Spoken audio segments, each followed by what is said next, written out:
Hey everyone, this is Rob, And Michelle. and welcome to Bunebape, your weekly podcast and everything you need to know about old school RuneScape.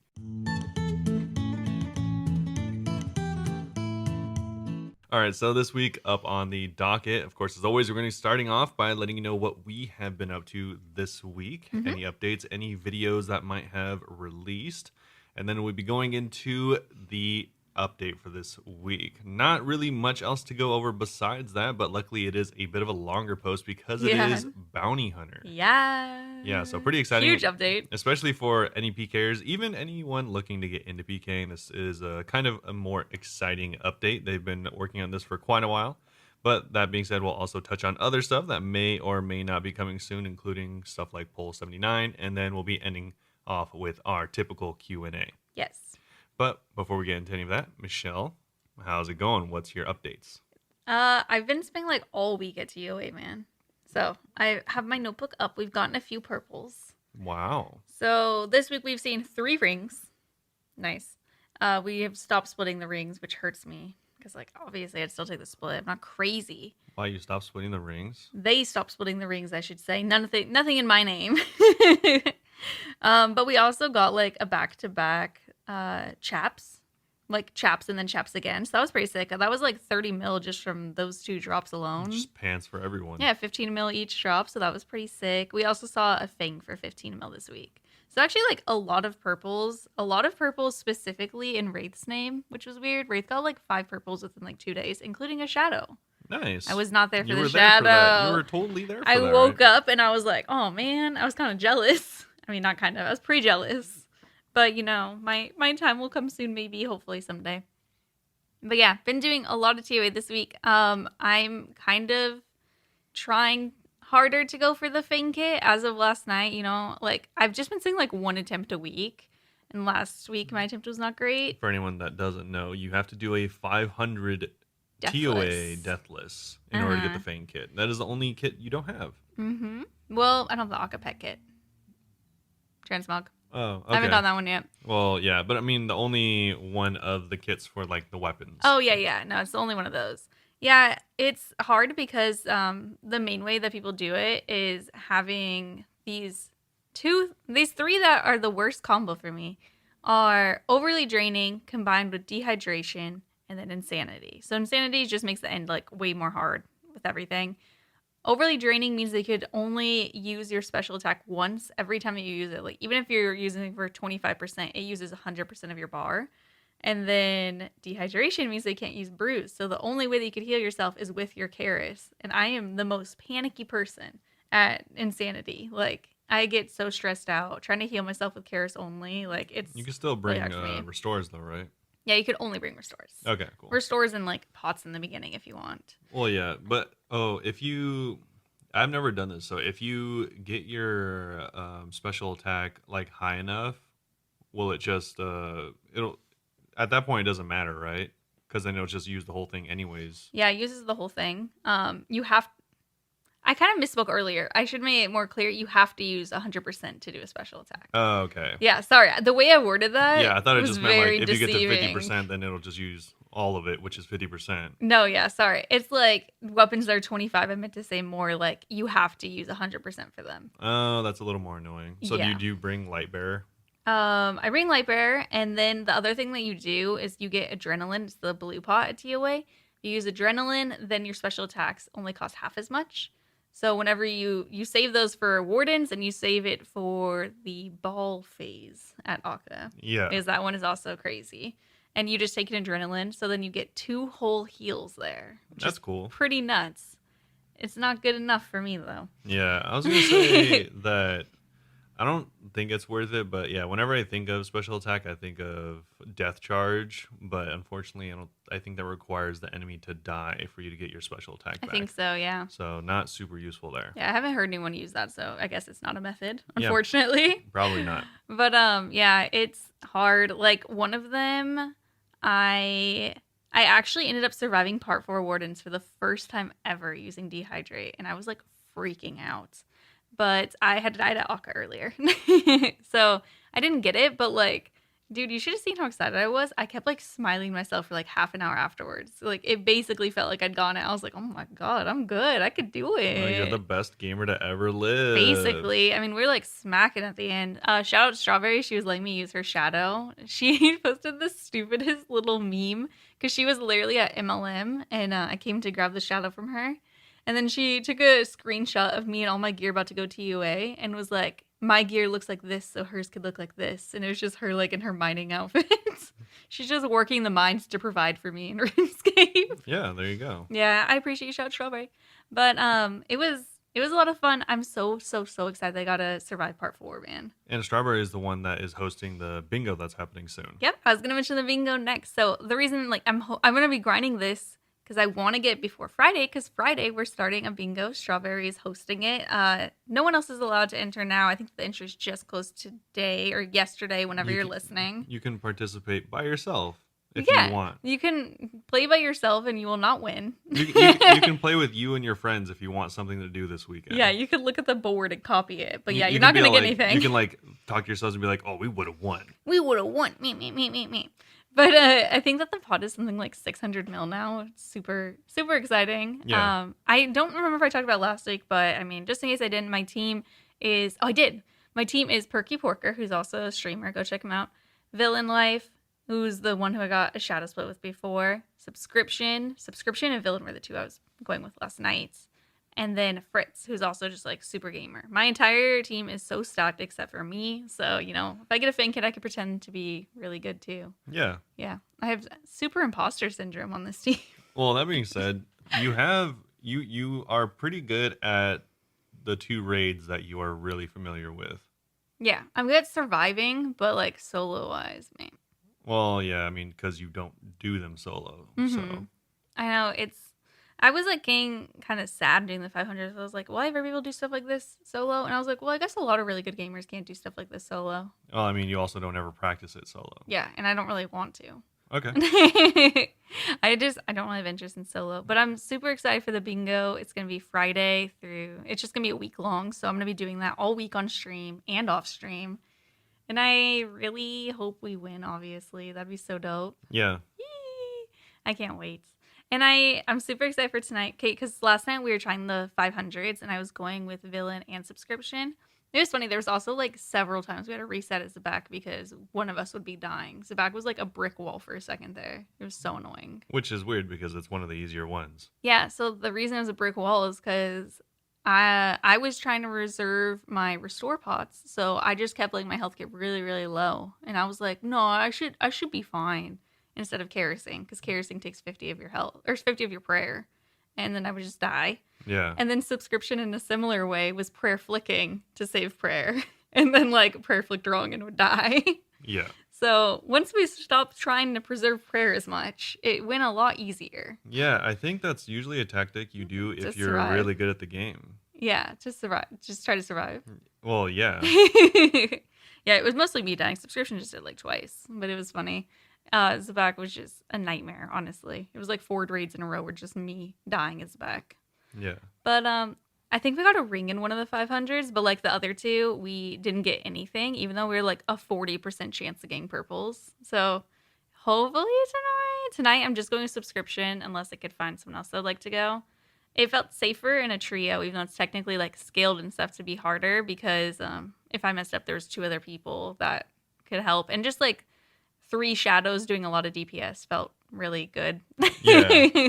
Also, I think obviously that's something that you'll get used to because like whenever you were doing the 450s, you got a lot better at doing stuff like the prayer flicking and stuff like that. Mm-hmm. But because you're not always doing 450s or 500s, I think that's something that like you fall out of habit with. Definitely. Getting back into the habit's crazy. Yeah, I think that's kind of how like a lot of things are. Like once you do like a boss with like really budget gear, you get used to like using weird tactics. Mm-hmm. And then like, you know, similarly, once you get really familiar with the boss, you start using like, you know, what would be called like the best, you know, best in slot tactics or something like that. Mm-hmm. And then you just, you know, you get a lot better at it. Yeah.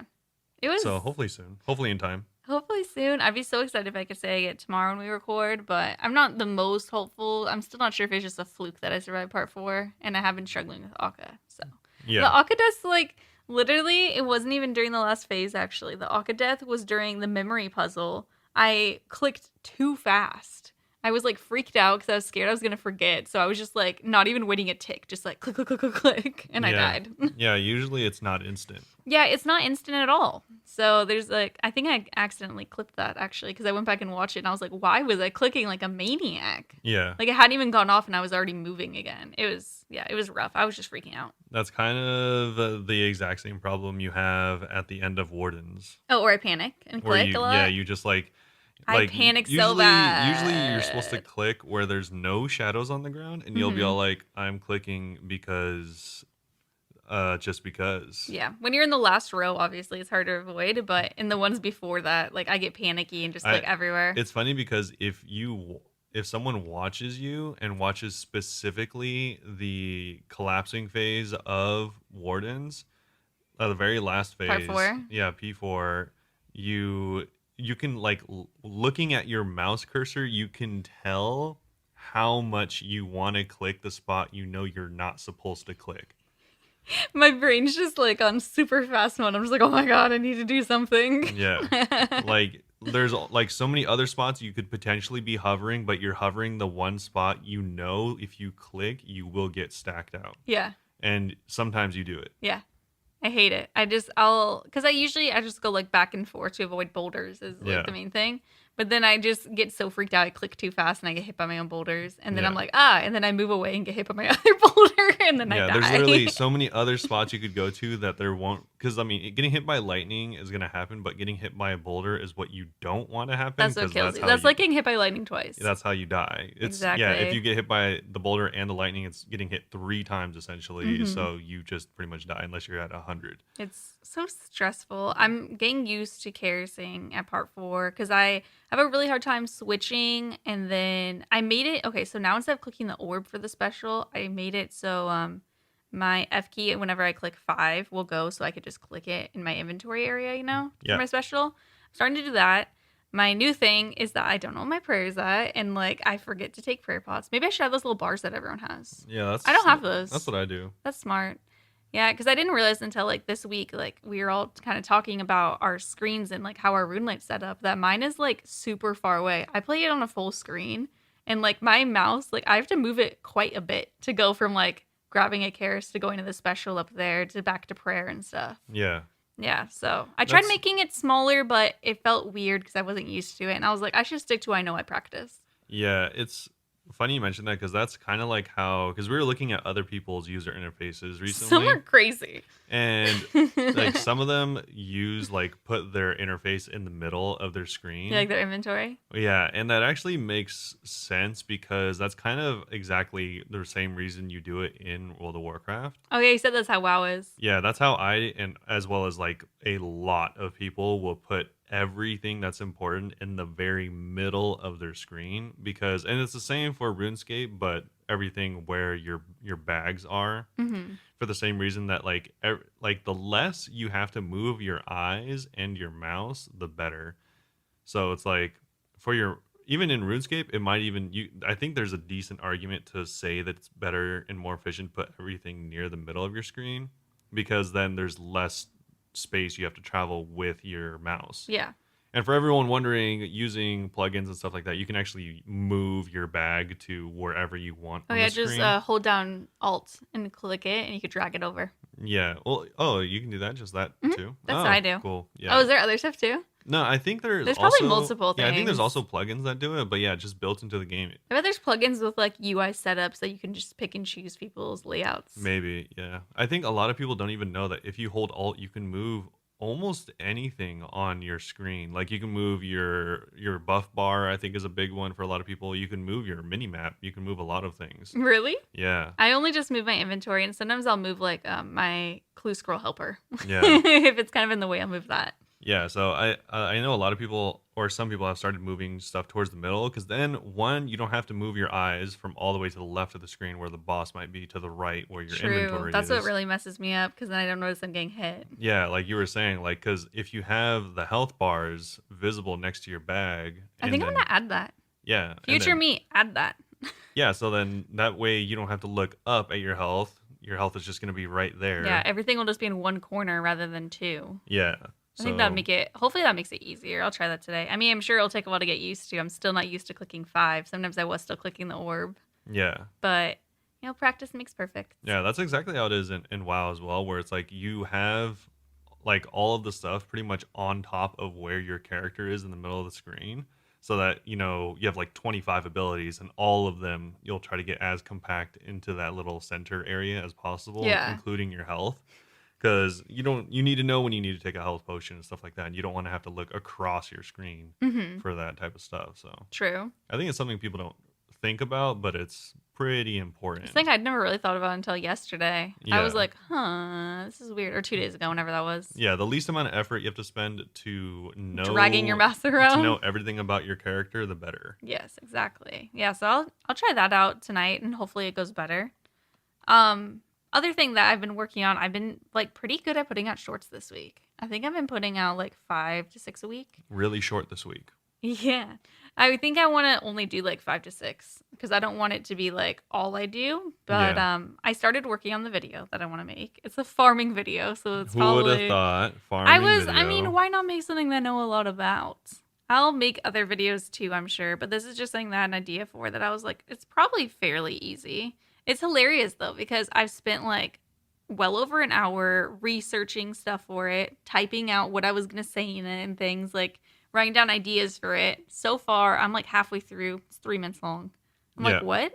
How? How is that possible? Yeah, that's why whenever I used to make videos, I didn't do scripts because it would take me, like, 3 times longer to write the script than it would to actually to actually say the words for the video. Like, it would take like several hours. I used to not write scripts, but then it sounds weird to call it scripts. It's just like basically because otherwise I get too like, blah, blah, blah, you know? I have too much fillers. I'm not a confident speaker.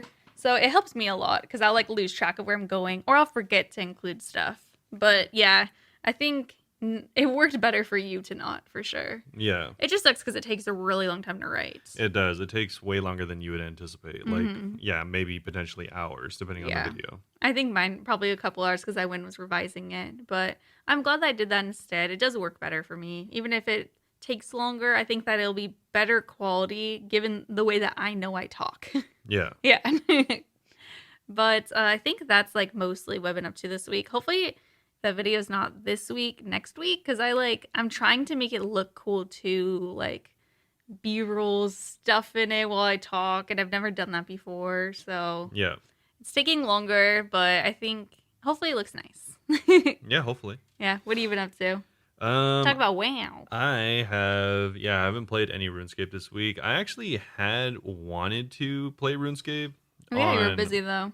Yeah, I wanted to play RuneScape on Sunday, but right whenever I was like kind of contemplating logging in, like randomly, like one of my guild leader like invited me to like go play WoW, like do a raid in WoW. He's a raider, just in the wrong game. Yeah, so I did that instead. And for anyone that doesn't know, raids in WoW usually take at least 2 hours, up to usually 4. So I think this one actually took 3.5. So, oh my gosh. But yeah, it was a new raid, so it was a little bit tougher for people. But as the raid gets older and older, obviously it gets a lot easier. So usually in like a week or two, it'll only take like an hour to do it. Okay, I mean still a long time, but not nearly as bad. Yeah, the thing is with raids though, it's different than in RuneScape. Is you can only do it once a week. Yeah, that's so weird. Yeah, you literally have to schedule it. Yeah, so you can only kill each boss on each difficulty 1 time per week. So it's a little bit different. Usually you only run it once, maximum twice per week. So yeah, it's a bit different. That's why they take so much longer. Yeah, that's fair. But so I was doing a little bit of that. Also, I guess kind of like a little bit more busy this week than normal because I have a new job that's going to be starting after Memorial Day. So shout out Memorial Day for everyone that has the day off. Tell them the best part about new job. The best part of the new job is it's during the day. I think that's what you want me to say. Yeah, it is. I was like, I don't know where he's going with this. I don't think he's going to say the best part. He's not going to be on night shift anymore. Yeah, that's definitely one of the best parts. Okay, I don't know. And they pay better. Yeah, and it pays better. It seems to all be pros, hopefully. Yeah. Yeah. But it's super exciting. He's not going to be a night owl anymore. Yeah, no more owls hooting. Hoot hoot. Except for me, because I'm still going to be a little night owl. I've been changing my schedule a lot. Like, I've been doing more working on video stuff during the day now. So then after I stream, I just, like, go to bed. Yeah. Except for I've been reading. And the book I just started last night, I literally was up 3 hours reading in bed. Yeah, shout out if no one understands the feeling of wanting to stay up longer to read. Have you never felt that? I've never in my life wanted to waste time reading instead of sleeping. Dude, it's so hard because, like, you're like, oh, after this chapter, and then they end it, like, on something that's like, they walk into the room and see bum, bum, bum. And you're like, what is it? Yeah, no, I've never thought that. Also, if anyone's thinking like, oh, like you don't waste time. No, I waste time in plenty of other ways, just not reading. Yeah, he's not much of a reader. I love reading though. Yeah. It's something I used to get in trouble for as a kid. Before, like, I'd have like school the next day, and I would just stay up late reading. That's weird. Yeah. It's No. a fine thing to get in trouble for. I don't think I'd really be in trouble. It'd just be like, you need to just go to sleep and read during the day. No, the closest I ever got to anything like that is I would have a I don't remember what they called it, but it was essentially like a free period, but it was a study period Mhm. before lunch in high school, and so I would just read like if I didn't have any homework to do because I was a terrible student, so I never did any homework. Relatable. So I would just read and then I would like continue reading into lunch. I wouldn't even get up. I would just like stay there and Really? read. What would you be reading? This was mainly when I was reading The Shining. Oh, The Shining's so good. Yeah, I'm also reading Stephen King right now. It took me a couple of weeks to read it. Yeah, The Shining is the weird. Reading scary books is so cool. A little segue here, but I remember reading The Shining. If you've ever read it, it's not in the movies, but there's like hedges shaped like animals, Yeah. and it makes it so scary. You've never been so afraid of hedges shaped like animals in your life till you're reading that book. I could not relate. Okay, to be fair, I remember reading that like 6 a.m. after I'd been up all night. Yeah, So, for me, that's fine. the most like memorably scary part of that book is, I think in the movie there is like the room is filled with blood or something like that. Mhm. But in the book, the way that he describes the The blood. like the demonic aura that's coming from Dude. this like murder room is like probably the most. The way that, like, I love Stephen King. I'm reading The Black House right now by him, or Black House, I don't know what it's called. But the way he describes stuff, it's so weird. It makes you scared of the most random things. The way he describes auras and stuff, you're like, whoa. I'm pretty sure he doesn't like the movie. Oh yeah, 'cause I'm not it's 100%. accurate. Yeah. They don't really pay too much attention to the room in the movie, I don't think, but the room actually played a big part in the book. I should reread that book. Yeah. It's been like over 10 years. But yeah, anyway, moving on from that. Let us know your favorite books, especially through by Stephen King, because that's all I've been reading. Yeah, so I was playing a little bit of WoW, and I actually Wow. kind of I'm trying not to get too into WoW because I don't want to be like about that. I don't want to spend that much time playing it. Hmm. So instead of I don't want to spend so much time obsessing over one character, which is really easy to do, especially because I'm like That's why I think it'd be so bad in games like that. You have so many characters. I'm like, how do you not choose a favorite? Even like Call of Dragons, like it would be so hard for me to separate my experience for all of them. It's easy because like once you spend like 40 hours on one character in a week, then you're pretty much maxed out. Like there's very little you could do. You could do stuff, but it's for like marginal gains. Like if you spend a large amount of time on one character, it's pretty easy to be like, oh, this is kind of a waste of time playing on this one character. Okay, I feel like I would just be addicted and only want to play on that character. Yeah, so I've played. That sounds like a lot. I've never played WoW 'cause- before. That sounds like a lot because it is, right? 30 or 40 hours in 1 week. That's But I that's mean, a like, job. we game a lot, so it's not too crazy. Yeah.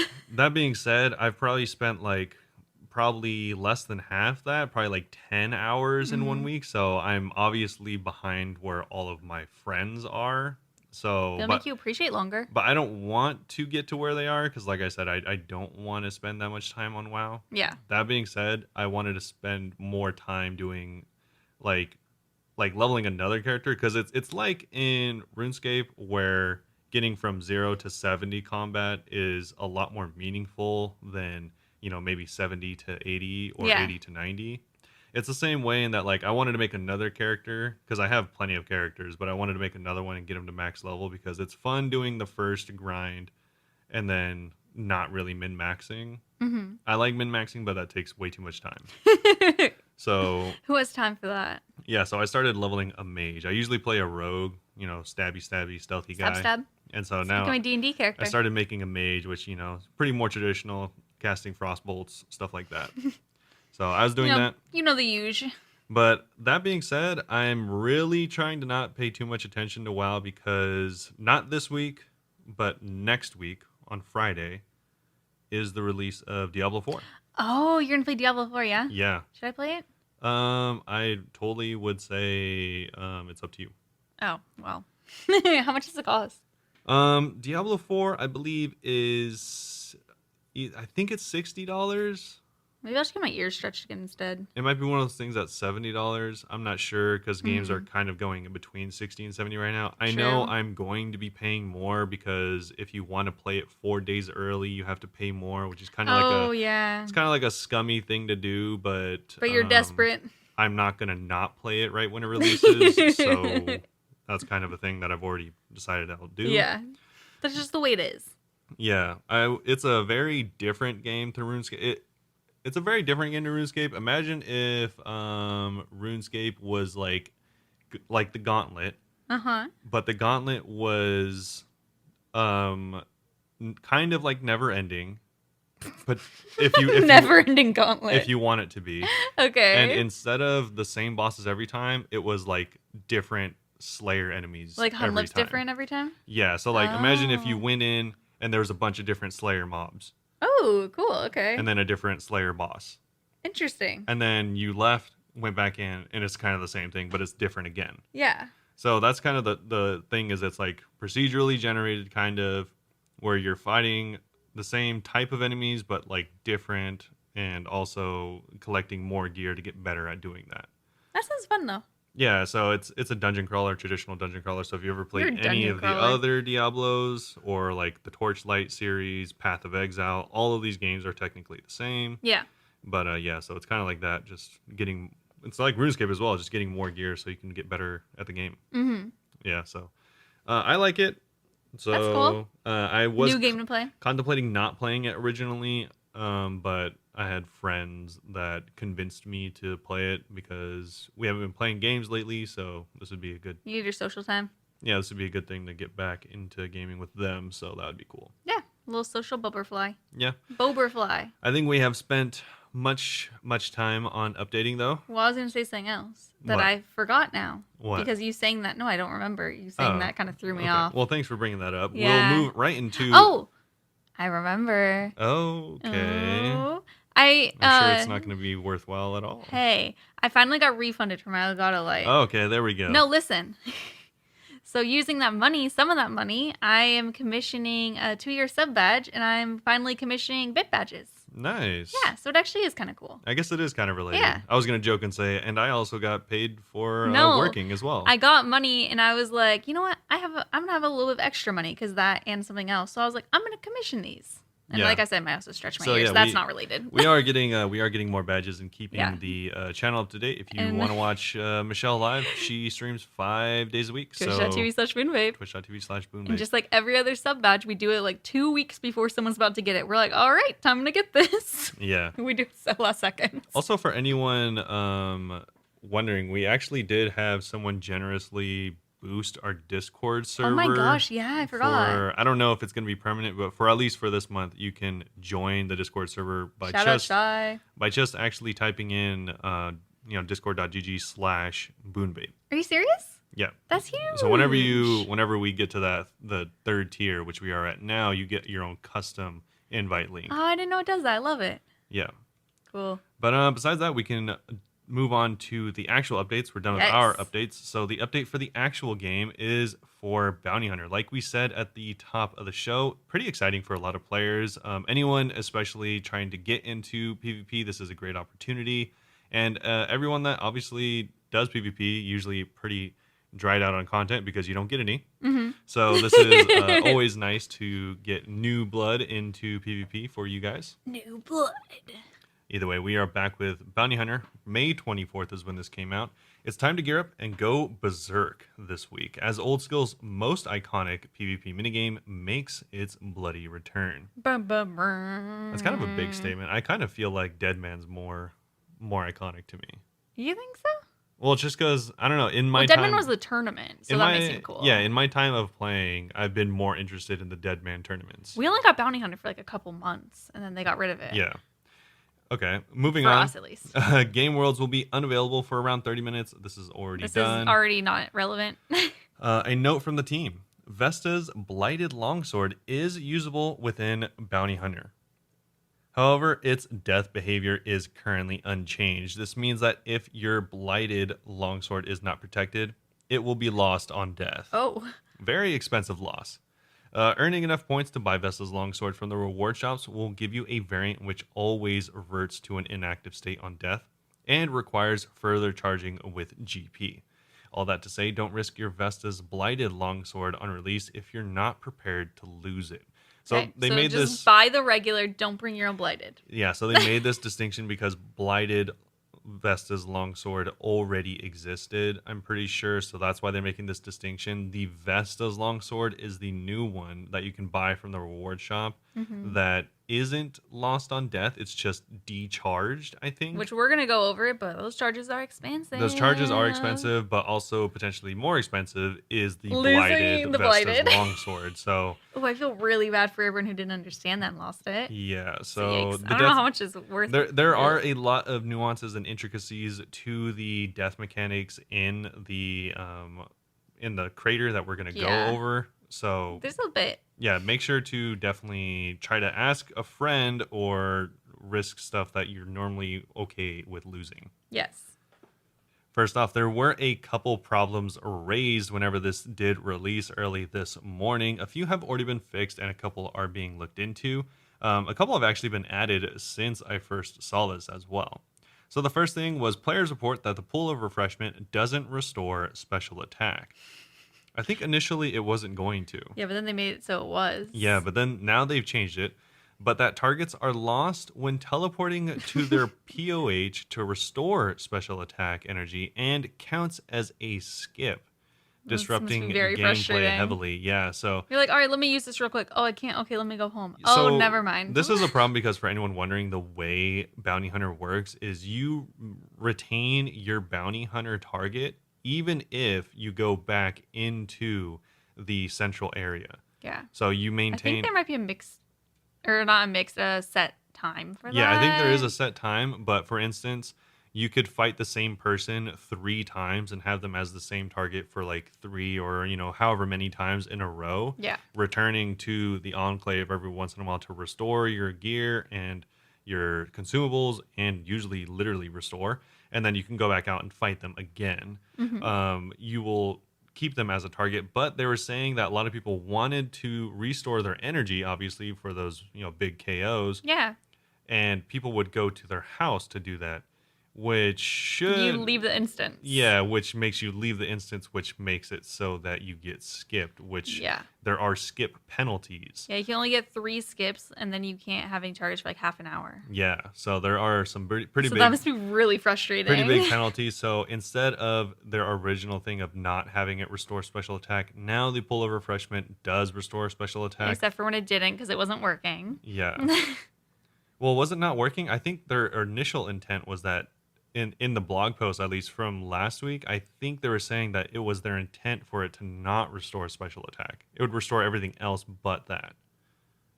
Well, now I'm not sure. But anyway, it doesn't matter. It doesn't matter. Because it's been hotfixed. It's been hotfixed. Now the pool inside of the Bounty Hunter lobby restores your special attack. So it restores everything. Actually, there's nothing it doesn't restore as far as I understand. So you should be able to go in there and get ready to go back to combat right away. Wow, I totally misunderstood that until you said it. Yeah. So it says that we hope this alleviates the issues in the short term while they consider a more elegant solution in the future. What is going to be elegance? Yeah, I don't know. Maybe you'll just retain the you have unlimited special attack. You don't even have to go to the pool. The thing is, I don't think that they can make it so that you retain that target, because once you go to your own player-owned house, that's like a separate server, I think. Yeah, so you can't leave the crater. Yeah, you can't leave the crater. So, yeah, I don't know how they'll do that. Either way, it's We'll fixed see. for now.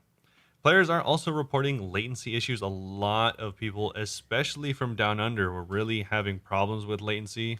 And so they've tried to remediate this. So they've added the bounty hunter flag and enabled, which they spelled Enabled. incorrectly. They put K7L. They've enabled bounty hunter on the following worlds, which are additionally 541 US West, 567 for the UK, and 569 for Australia. Nice. Yeah, so a lot of people have been playing, kind of lagging the worlds a little bit. So There's so much people, and it's great because I have death party on, so every time someone dies, there's fireworks on everyone. Yeah. It's very exciting. So if anyone is bothered by the amount of players, there are overflow worlds for all regions currently. So I don't feel think there's free. an East US. There's not an East. Which is funny. Yeah, so you might want to test your ping between the UK server and the US West server. Yeah. Sorry. Yeah. Since then, there have been 2 additions to this list. Players are asking about monetary incentives for the longevity of Bounty Hunter and asking about the likelihood of us delivering the EP system that we shared a while ago and spoke about in a news post 2 weeks ago. We can confirm that we are actively developing an earning potential system, and this works has been ongoing since before Bounty Hunter's release, with the aim to launch it within the next couple of weeks. So this is something I saw a lot of people talking about, not just the monetary value, but also the cost of unskulled players specifically, because it is relatively cheap. Yeah. If you wanted to go, I think it's 100 and up 50. up to 150K to That's go, how much I put. which is not very much. But then you can add considering- up over time too. Even if you die 10 times, that's, barely over 1 million gold, which True. is really not much nowadays. So, for anyone wondering, I think the cost for Skulled PKing is only 10K. I don't know for sure, but we will see. We'll go over it in the post. Yeah, it is very, very cheap in comparison. So a lot of people have been talking about potentially wanting to increase the price for unskulled players, as they do, of course, have an advantage in the risk. And also, it seems like they might add a way to actually just make straight up GP via their earning potential system they went over. Lastly, they have skipping too many targets will apply a 30-minute cooldown before you can receive another target. There is no way to tell how long is left on the timer. You just keep going up like now? No. Okay. Yeah, so there is no debuff or anything like that to tell you how much funny. longer you had. You can now talk to any of the corrupted warriors within the Bounty Hunter lobby to find out how long is left on the cooldown timer. This is a temporary solution, and we hope to share more info with next week's It's update. actually really funny. Yeah, so those are a few of the fixes. Hopefully, those have helped you so far. If not, make sure to give them feedback. I saw Let it be known. Mod Manked had the unfortunate job of being the soldier in the field, and Mod Manked was in the middle of Bounty Hunter, trying to help as many people as they could Oof. during the release mayhem. I would hate it.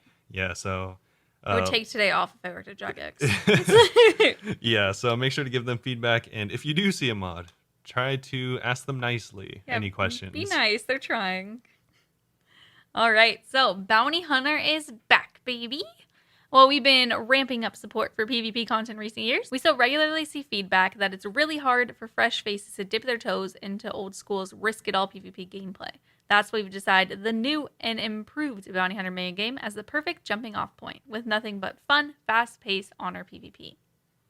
By introducing fresh blood into the PvP ecosystem, it's such a horrifying way to word that. yeah.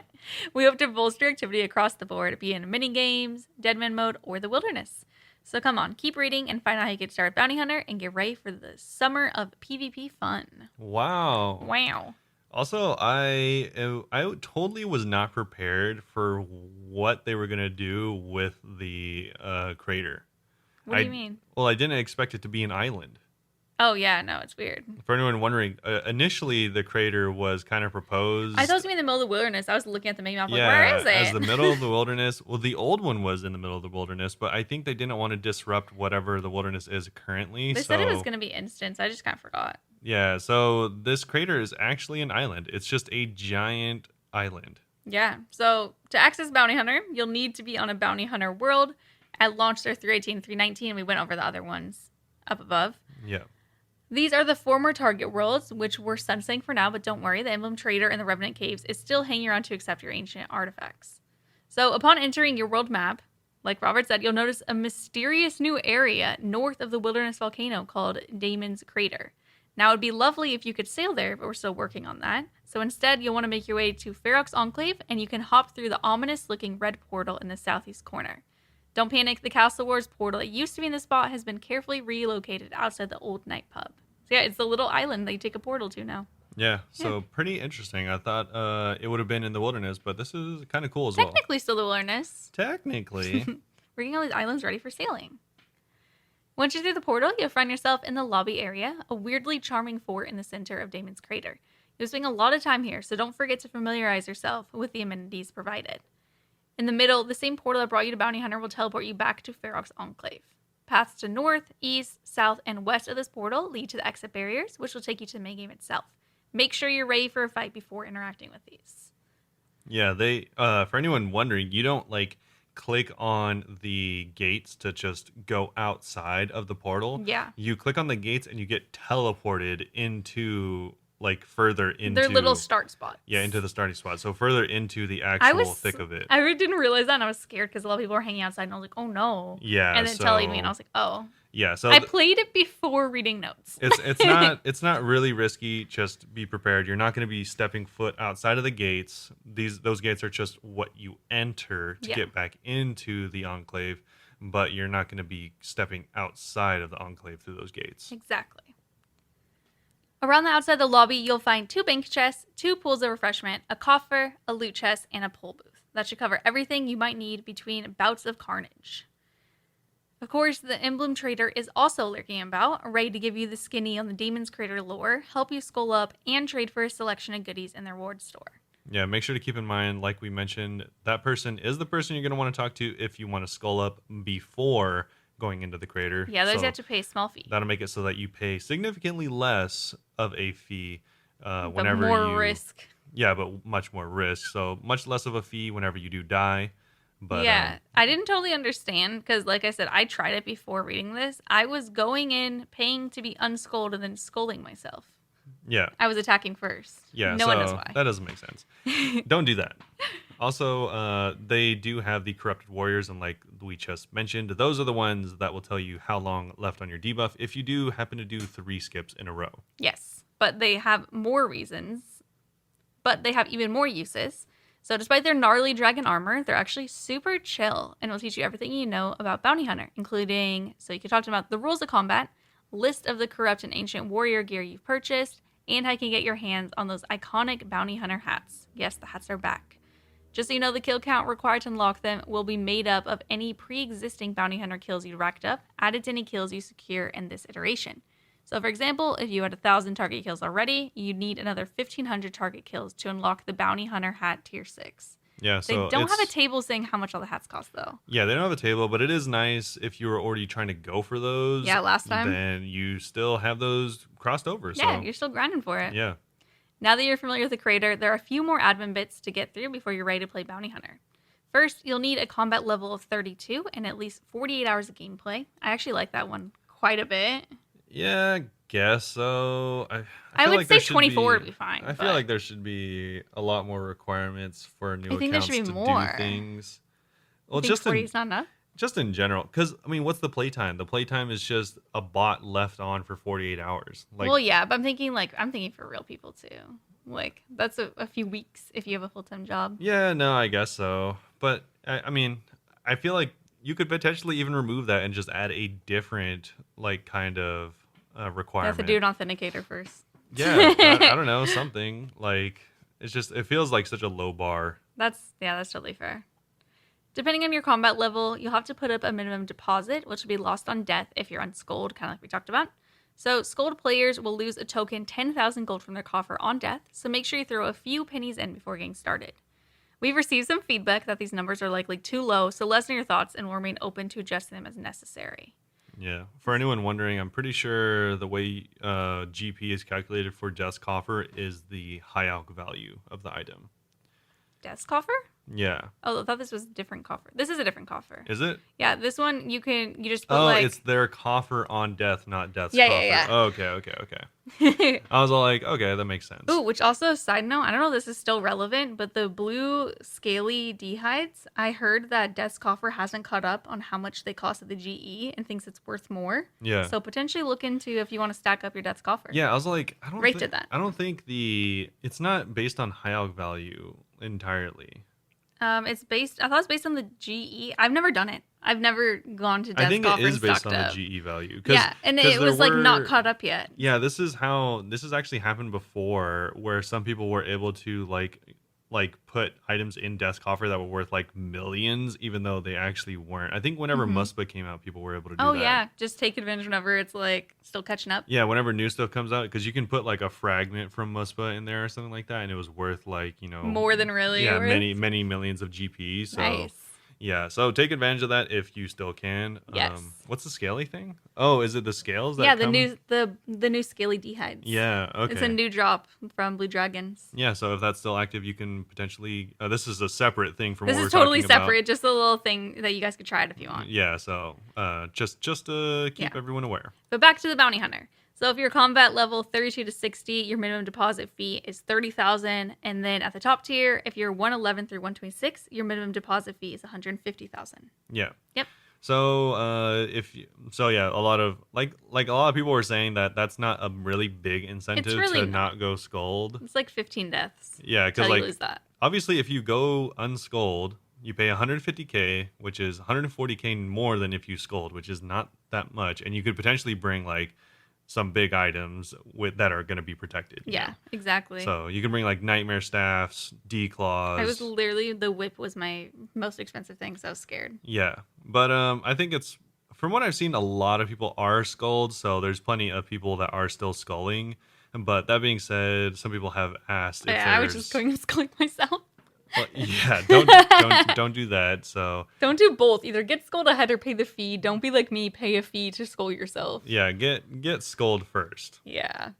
When you're ready, click on any of the exit barriers, enter Damon's Crater. Prepare for bloodshed. Wow. So speaking of Damon's Crater, we have a few rules. Combat inside of Bounty Hunter works a little differently. On release, the following rules will be applied to all combat within the crater. So for anyone wondering, this is what honor PKing is called. Mm-hmm. So there's going to be no teleporting. Although you can use the teleport to target spell from inside the lobby, not the crater itself, if you already have your target assigned. So that's for anyone that like goes in, refreshes their consumables, and wants to teleport to their target immediately, then you can do that. I kind of want to save up to buy that. Seems nice. Also, this is something we'll go over in a second, but there are teleport scrolls you can buy if you don't want to use the spell. Mm-hmm.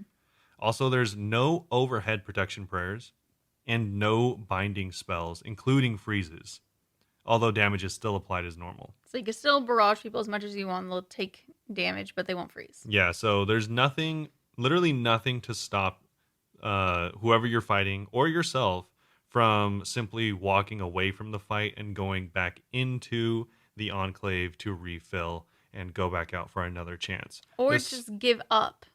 Yeah, or just give up and die like Michelle. No, so I've done 3 rounds. That's not what I even meant.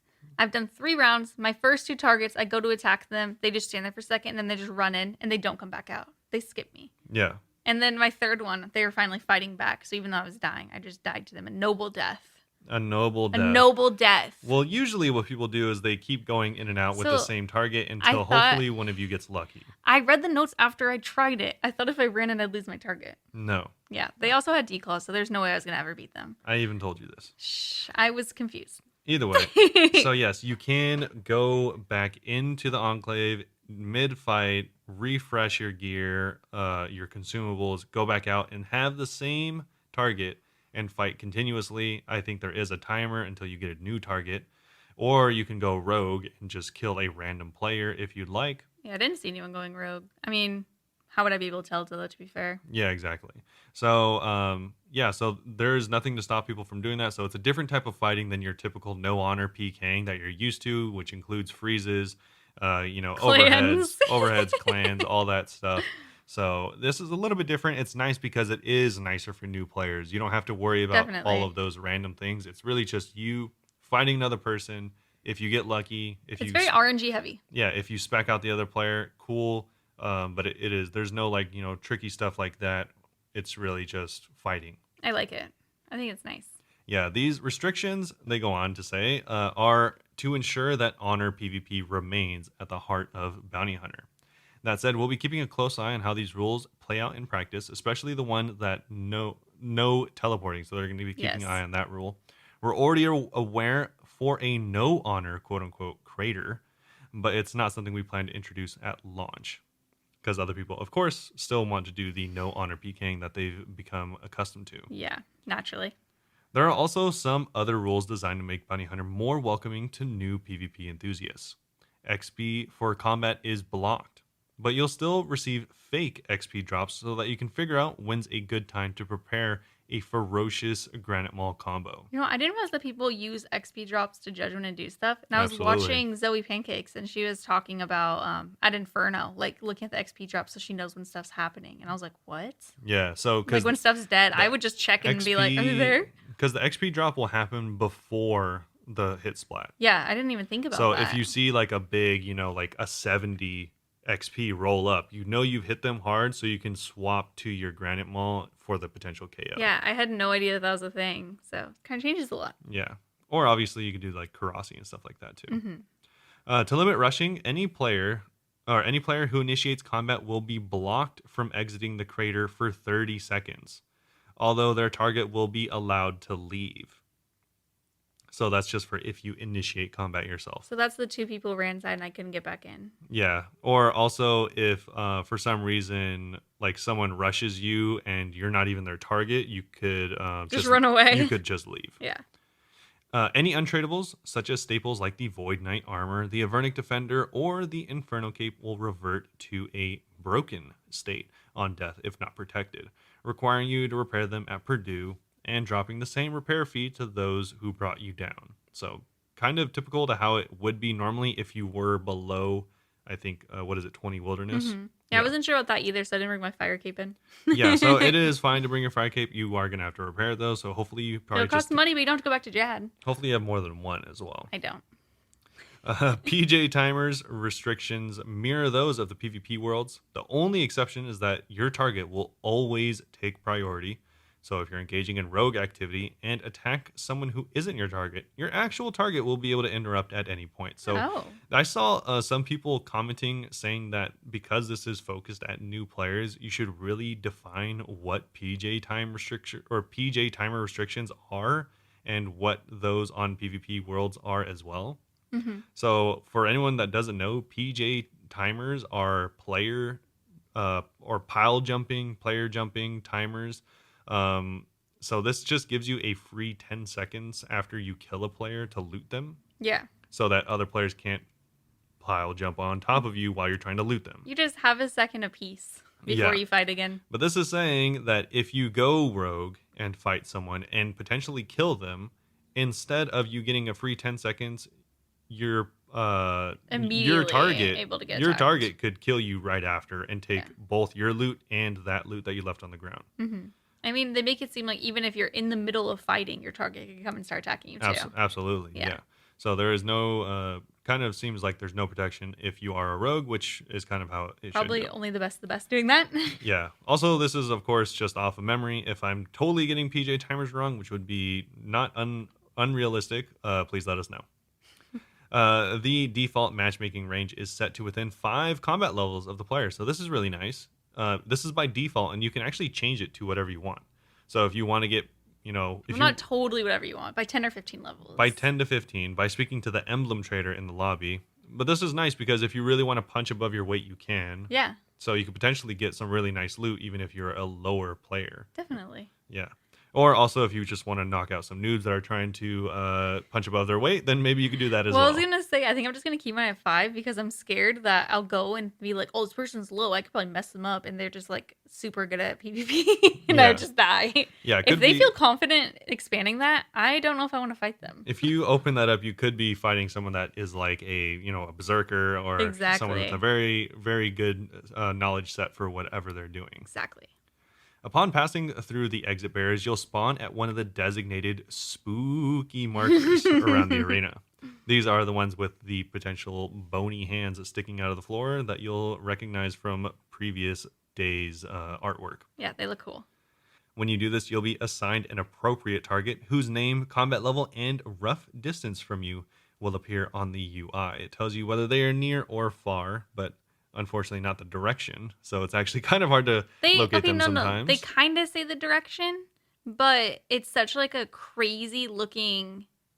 Because you can't have Entity Hide around, because otherwise you can't see your target. Yeah. Unless there is a setting. There might be a setting. I think for that. there might be a setting for Oh, that. whoops. They do kind of have arrows, but for me at least, it was really hard to keep track of it. Yeah. Yeah. I think that's mostly also because it's a new area. So I think as people get more familiar with where they and others are spawning, then this will become easier. Yeah. If you get a look at your target and decide they're a bit too scary for you, you can skip your target using the green fast forward button next to their name. Leaving the crater for 2 minutes or logging out will also skip your target. If you need to leave the crater to restock your supplies and re-enter before the 2-minute timer is up, you'll get a little extra time to compensate. Skipping 3 targets within 30 minutes will get you a penalty. This window starts when you first skip a target. So the penalties are no emblem drop or upgrade on your next target kill, coupled with half as many bounty hunter points. And, like we mentioned earlier, you are going to be unable to receive a new target for 30 minutes. So skipping 3 targets in 30 minutes means you're going to have to wait 30 minutes. See, that's why I said maybe it was just a noble death for me to die. Maybe. Or But, just go in, bank all your stuff, die on purpose. Yeah, make sure to Free keep skip. in mind that this is all of these things count towards your skip. So if you happen to skip, leave the crater for 2 minutes, and then log out, that's technically 3 skips, and you now have a penalty.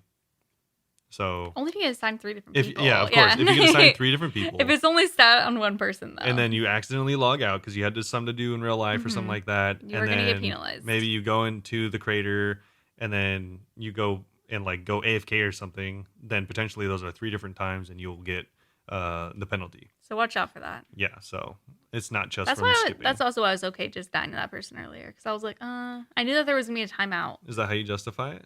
It was an honored death. Wow. Yeah, I was a hero. Maybe you're reading this and thinking that matchmaking isn't for you. Perhaps you'd rather be a menace. You're a little menace. You're in luck. As with previous iterations of Bounty Hunter, you'll be able to go rogue.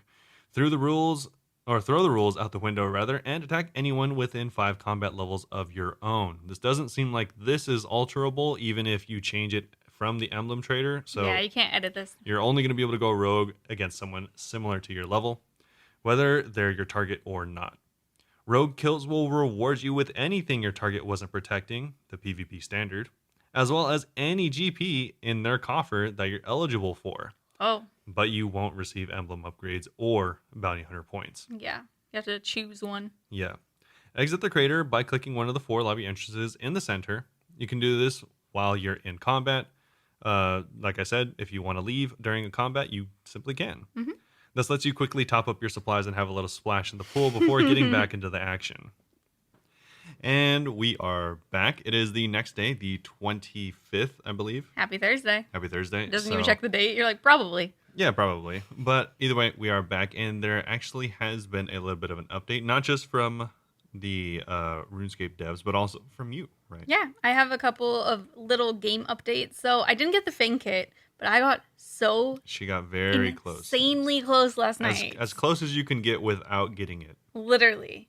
I was like, it had like 50 hit points left, Wardens did, as I died at Insanity. And it was so close. It must have all been in the same tick because I got the Grandmaster Combat Achievement for doing a 500 Deathless. But I died. I didn't get my kit. I was kind of hoping that if it messed that up, I'd get my kit, but I did not. Yeah. Yeah, I got so close. It was so close. And also, the person I was running with, Villain Life, they got the pet again for a 3rd time. Nice. Yeah. Who I doesn't didn't have the pet at I this know point? it, right? Who doesn't have several? But yeah, I tried to get after that and it had like 100 hit points left. And that by then it was already an hour later than I wanted to stay up. So I might try off stream tonight potentially and literally just record it because I want to make something out of it, like a short or whatever, Yeah. if I ever get it. But if not, it's about to be bingo. So I just won't even be able to try it for a week. Yeah, So unless really, that's one of the bingos. I mean, a TOA purple is one. So we could do that, but it's like, why waste time trying these 500s? And we could do 400, Because you something have that a we could good finish consistent. chance. We didn't get any purples. We Yeah. finished like 3 last Well, you night. got the pet, kind of. Well, yeah, someone got the pet, which is cool. But yeah, man, I was going through it. I was upset. I was like happy that I was making that far, but just putting my hands in my face for like 10 seconds after, because I'm like, bro, I was so close yet so far. Yeah. I just have a hard time. It's pointed out to me that I already knew this. I only walk between 2 tiles for some reason when we're in the last row. Yep. Yeah, Villain literally reminded me, like, I'm leaving you like 6 tiles. You need to move more. But what really got me at the end is I didn't have enough hit points, and I wanted to go in Kara's spec to heal, but I didn't have enough special attack left. Yep. So I really had nothing I could have done at that point. Well, Except for have done better ahead of time. Yeah, you could have moved Well, more. yeah, but like in that second, Yeah. I had nothing else. Other than that, I also tried some more Bounty Hunter last night. Yes. Yeah, it was pretty fun. I got 1 kill because they let me kill them because they said that they just wanted to skip. So, take that win where you can get it. We actually have updates for the skips as well. Yeah, we have some updates. We'll get to it after we go over the full Yeah. original post. So if you only want to listen to, if you've already been participating and you only want to listen to the updates, then you can skip to probably closer to the end. Yeah, I'm going to put something, it'll be in the description, the timestamps. I'll just put Yeah. like Bounty Hunter updates. Yeah. Updates, she All says. updates. Yeah, if you are on YouTube, we do have timestamps, so feel Yeah. free to skip forward. But yeah, it's actually very hard. I was doing it for an hour and it's pretty hard. So Yeah. go try it. I just really want some of the ornament kits, like the DDS. I really want to use during TOA, and the Dragon Warhammer I really want. But yeah, it's really hard. I didn't win any. Oh well. People kept coming. It was kind of frustrating. People go with their Void Waker, use the specials on you, and then after I heal up, they go and refill their spec again and just come to do that over and over. Yeah, that's kind of what it seems like a lot of. Which I mean, obviously, It's that's fine if kind I had a of- Void Waker too, but I'm going with a whip. Yeah, that's kind of what the what honor PKing kind of seems like. Well, I guess obviously no honor as well, just not to the same extent. Yeah. Where you rely much more on your KO weapon than normal. Yeah, I at least thought that people would be like still kind of fighting me after using their specials, but it's like literally they'd use their special and go to refill and just come back, and I'm like, that's kind of less fun. Yeah, and it's also a thing is like you see a lot of people PKing in videos and stuff like that, and you expect other people to play like that, but it's really hard to like time your specs to stack and stuff like that. So I most was people getting super stacked, but I was just trying to keep my health over 100 at all times. Yeah, I think a lot of people, unless I mean, obviously, if they have a Void Waker, I think it's easier to get away with this. But a lot of people like don't play where they get the stacks and then, well, where they line up their like Gmaul with everything Yeah, else. it's probably pretty hard. Yeah, it is pretty hard. So it's like I think a lot of people just try to get lucky with their specs and with you not eating in time, and sometimes they get lucky, I guess. Yeah, I think I only died once, and then the other 2, I went to go restock my stuff because they were going to restock their stuff, and they both, I think, just skipped me. Yeah. Or we took too long. I don't know what really happened. But yeah, in like an hour, I only did like a few of them because we had to keep leaving, and restocking it takes so long. Yeah. But there's a couple updates that we'll go over that are going to make it a lot easier in between kills, thankfully, that I'm really excited about. But yeah, I think I'll definitely go back and try that again, probably after bingo, try it out, because I really do want those ornament kits. I'm just really bad at it. Yeah. I'm just not good. I became very toxic too. I might make a short out of it. I was like swearing at my computer, and I was like, oh, I get it now. I get it. Yeah. Michelle Yeah. is a toxic gamer. I literally became toxic, like swearing at the other gamers, and I'm like, who is she? So if I make that short, potentially I might try to like cover up their names. Yeah. They're so not bad people. So she's banned. They're not bad people. I was just getting frustrated. But yeah. Anyways, there is, like we said, an update on Bounty Hunter from the feedback that gamers have given, but we are going to go over that a little bit later. Currently, we're going to go and continue where we left off, which was on the rewards for Bounty Hunter. Yes. So for the points, emblems, and rewards. So this system is kind of similar to how they used to have it, actually. But For everyone who doesn't know how that was. Yeah, for a little bit, it's a little bit different though.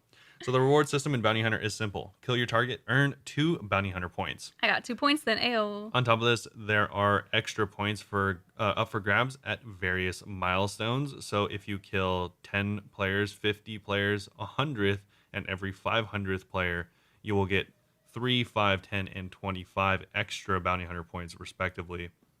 And it's going to work like Slayer. So if you get, 10, 20, 30, 40, it should give you extra every increment. Mm-hmm.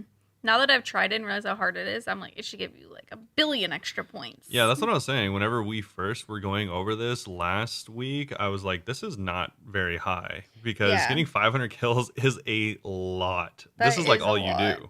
But we'll go over it a little. They might change some prices of the rewards. Yes. That is one of the changes. Also, you'll get an esoteric emblem drop on your first target kill. These are a way for players to earn extra points if they can rack up a substantial kill streak without dying. Players can hold one emblem at a time, either in their inventory or the bank. As previous iterations of the minigame, your emblem will level up with each successive target kill, up to a maximum tier of 10. Be careful though, if you die while holding your emblem, you have to obtain another and start over. I had mine and lost it. Yeah, this is exactly how it worked in the past. Trading in your emblem is going to be worth value points. You can trade them in for BH or Bounty Hunter points.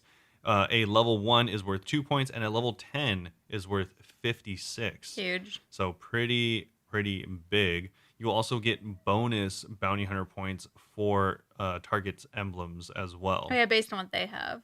So if they have a tier 10, you get 18 more points. Yeah, so if you are a tier 9 killing a tier 10, you'll get upgraded from a 46 Bounty Hunter value to 56, so 10 extra. And then of course you'll claim their emblem, which is 18. So nice. A lot of points to be made if you are going on a killing spree.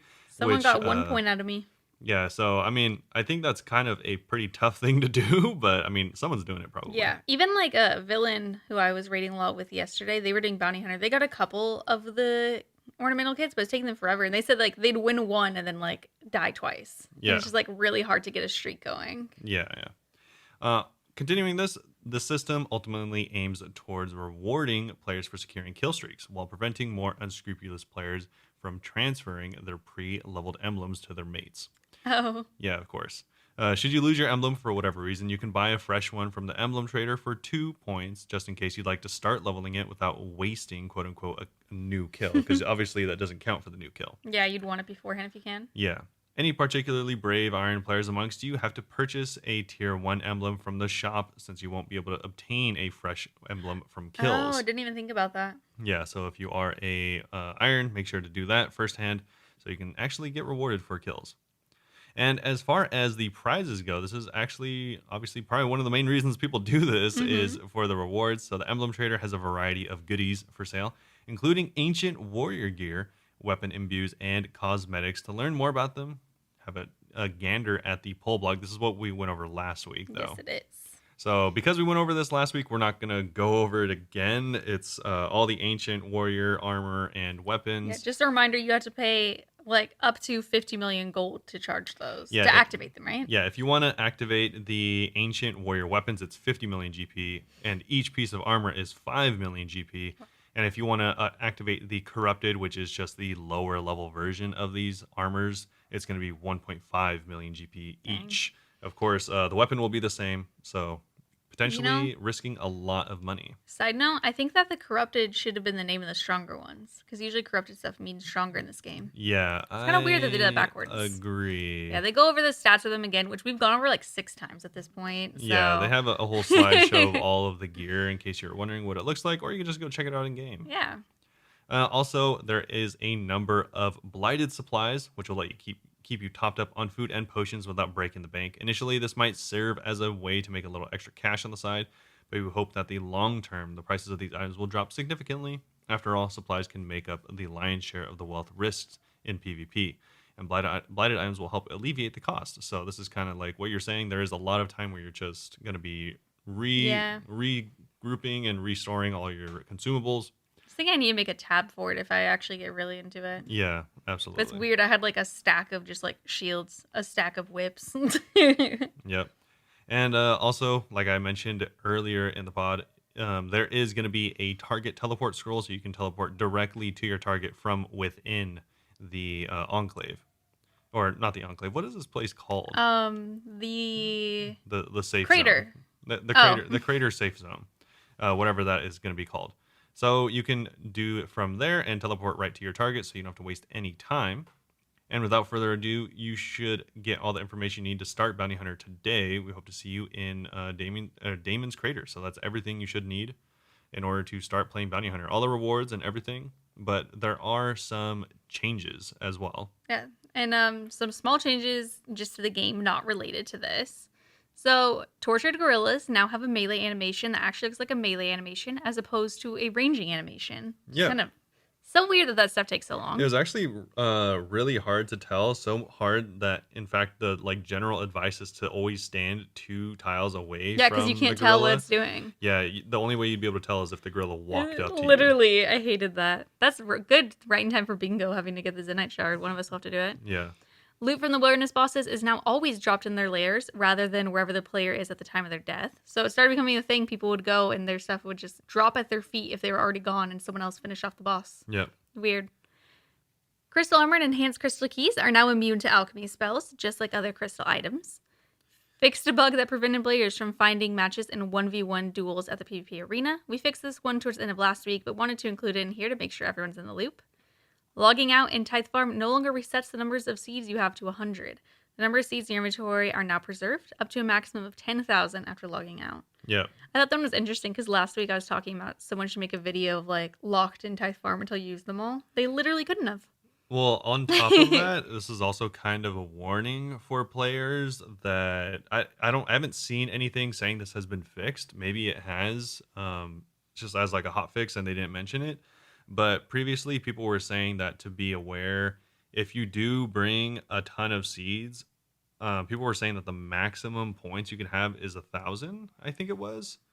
Oh, I hope Because that's just a bug. well, because obviously you probably wouldn't get more than 1,000 points normally, Mm-hmm. but if you bring like so many seeds, you'll get way more than 1,000. I think in total you'll get 3,000 Yeah. or something like that, but it caps at 1,000. Interesting. Okay. Yeah, So watch so out for that. yeah, potentially unless they fix that. Let me know if they did fix it. Hopefully they did. But I remember when this first came out, someone mentioned that on the Reddit saying that That was an issue. that was an issue. I didn't even hear about that.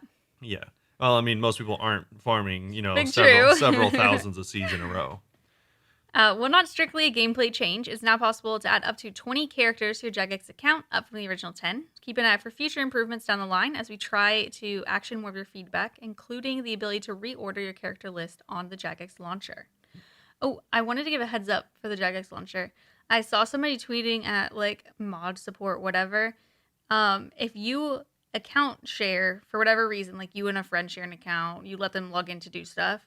Don't let your friend log in because it will be stuck on their Jagex launcher. This person said that their friend went to get their gear back off of their main and used the launcher, and now their account is locked to their friend's launcher and they can't get it off of that. They have to go log into their friends every time. Yeah. Yeah, so just careful of that, do it on yours or Yeah. don't do it on the Jagex launcher if you account share that one. It's funny you mentioned that because there was another thing. It was actually a really like big post on on Reddit and on well of course the subreddit. And it's funny because so many people started like memeing and like making other similar joke posts about this because it was actually so funny. Yeah. It was a really really long post and it was the title of it was this is how Jagex treats 17-year veterans or something like that. Like like the name was Okay. already like kind of a joke. It's pretty silly. But it was they were being serious. Apparently they had like played the game for like 17 years, whatever, yada yada They're a yada. veteran of the game. They had like multiple accounts, maxed everything. And the thing is like they're all like saying that support won't help them. They've been locked out of their account for whatever reason and they're trying to get it back but they can't. So actually Mod Aiza went into like in like investigator mode and like check this out. And apparently this dude like had like shorthand mentioned that there was like multiple accounts connected to his account. One of them he had like either been like, questionably given and or bought from someone. Oh. And so Mataiza's like, yeah, so apparently whoever gave him this account was trying to get it back. And so Oh, and so this person uh eventually like it got sorted out, and this that one account got removed from his account, yeah. and he got access to his original accounts again, which I guess is what he wanted. But it's funny because he made it like a big thing. Like And then it accidentally like revealed that he he had had maybe reload yeah, like traded a little he bit. had been like this, like the perfect player, but in reality, and so like other people have been making posts, and they're all like, "This is how they treat 25-year veterans," and there's this Stupid. one dude, he's like, "This is how they treat 1500-year veterans," and he's talking in like he typed this entire thing in like old English. Hieroglyphics? Oh, wait. Why would they speak hieroglyphics? I said Yeah, 1500. 1500. Oh, that was not hieroglyphics, The was pyramids it? are like 3 or 4 thousand years old. Yo, we don't need a history lesson right All now. right, but yeah, Hieroglyphics. so they did the entire post in old English, and it was I hilarious. love it. But yeah, either way, don't buy accounts, and especially don't pretend you didn't buy Yeah. accounts. You can't get gifted them though. You can get gifted them, and a lot of people are like, "What if your mate gifted you one 15 years ago?" It's like, all right, let's just calm down with these super obscure I love when like people suggestions. ask these like very niche questions and they're like, "Oh, did that happen to you?" And they're like, "No." And I'm like, Yeah, "Then why does it matter?" it's funny. I feel like if you like the RS community is like famous for like being like, what if this extremely niche situation happened ever? Yeah, and they're like, "I wouldn't do it though." And I'm like, "Then why does it matter? Yeah. No one did it." That's like literally why everyone that like we know a lot of people that put on the like bingos that like Michelle's doing or like stuff like that, and Please. there's always one person in any of these You like guys. competitions, and they're all like, but what if, and they just but what if anything they possibly This can. this person, the bingo, is doing too much. They're just like trying to get Strawberry to remove all these different things. They're like, well, how are you gonna prove that anyone's not using alting and stuff? And she's even just like, what do you want me to say? Yeah. Like, It's like, well, you actually have to download my custom bingo anti-cheat and you have to video yourself every time you're logged in, so you could see you and so you can see your screen. and the screen and your keyboard If you and if you go to sleep, take a video of you sleeping. actually all the screens and keyboards in your house. Yeah. I like her response. She's just like, if you're gonna cheat, you're gonna cheat. Like, who cares? Yeah. It's I people are feel taking like- it way too far. I definitely feel like that's kind of unique to the RS community. I don't know if any other community is like, well, what if? They're And acting then like it's the Olympics or something, and Yeah. it's like very it's like, serious. all right, let's calm I mean, down. like, I want 600 mil split too, but I'm not getting that crazy. Speaking of what if or weird niche scenarios, we have a few actually kind of big changes for certain people. Oh yeah. So what if I wanted to go to Zabak and get 1,000,000 range XP an hour? Well, you still can, but Not a million. not as much as before. You actually, so I think you can still get really high amounts, but before people were getting way over 1,000,000. Yeah, I don't know how because everyone. Okay, let's just start from the beginning of the post. Yeah, In so case you don't know what's going on. For anyone that didn't know, this has actually been a thing since TOA came out. People have been doing this for a long time now. I only heard of it recently. No, this has been a thing for a long time. This has been the fastest way to level up specifically ranged XP, but also other combat XP as well. Okay. Yeah, so some of you may be aware of a handful of particularly high XP per hour methods at Zabak within the Tombs of Amasket. In particular, large groups and high raid levels boost Zabak's stats, especially hit points, significantly, resulting in large XP modifiers. I've noticed after raiding, like sometimes those XP drops are massive. Yeah. I'm like, oh. And they clarify, if you've never noticed it before, bosses with higher stats often give more XP per damage dealt than other NPCs. Without going too much into detail, as these stats increase, the XP you earn also increases. Hit points impact this XP modifier disproportionately when compared to the other stats. So you'll notice NPCs with high health pools, such as Nex, Verzik P3, Bloat, and especially Zabak, award significantly more XP than standard. So that's pretty much the gist of it. And then people were abusing this to get really, really high XP per hour in combat stats. I don't necessarily think it was abusing because I thought it was just like an okay thing that you're allowed to do. I mean, they never said it wasn't. So yeah, it wasn't abusing. But I mean, they were in that like they were getting obviously unintended amounts of XP. Yeah.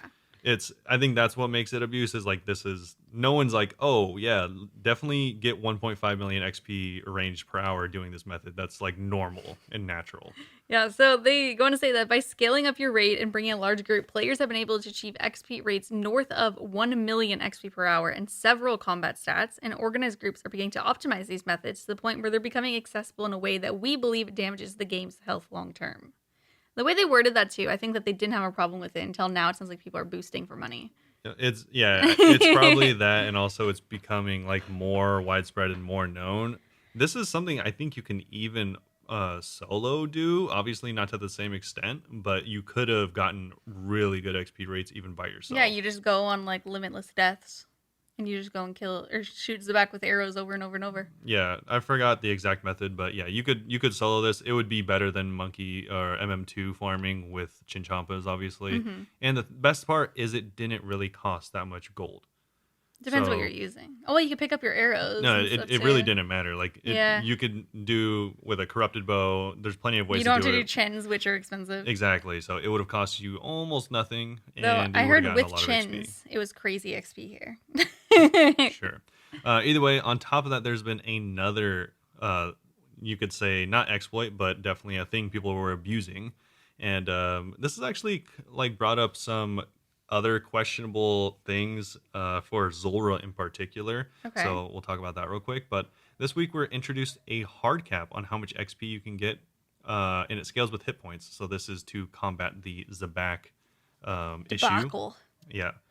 But another one that we just mentioned is in a similar vein. Some crafty players have discovered a method to gain some considerably high XP rates via the Cure Me spell. This is a lunar spell for anyone that doesn't know, Hmm. and it cures you of things like poison. So in an area of the game where they're able to have venom constantly reapplied to And you're them. just spam clicking to cure me. Yep, and it actually had no cooldown and Oh, no use rate, so you could yeah. actually just use it as fast as you could click.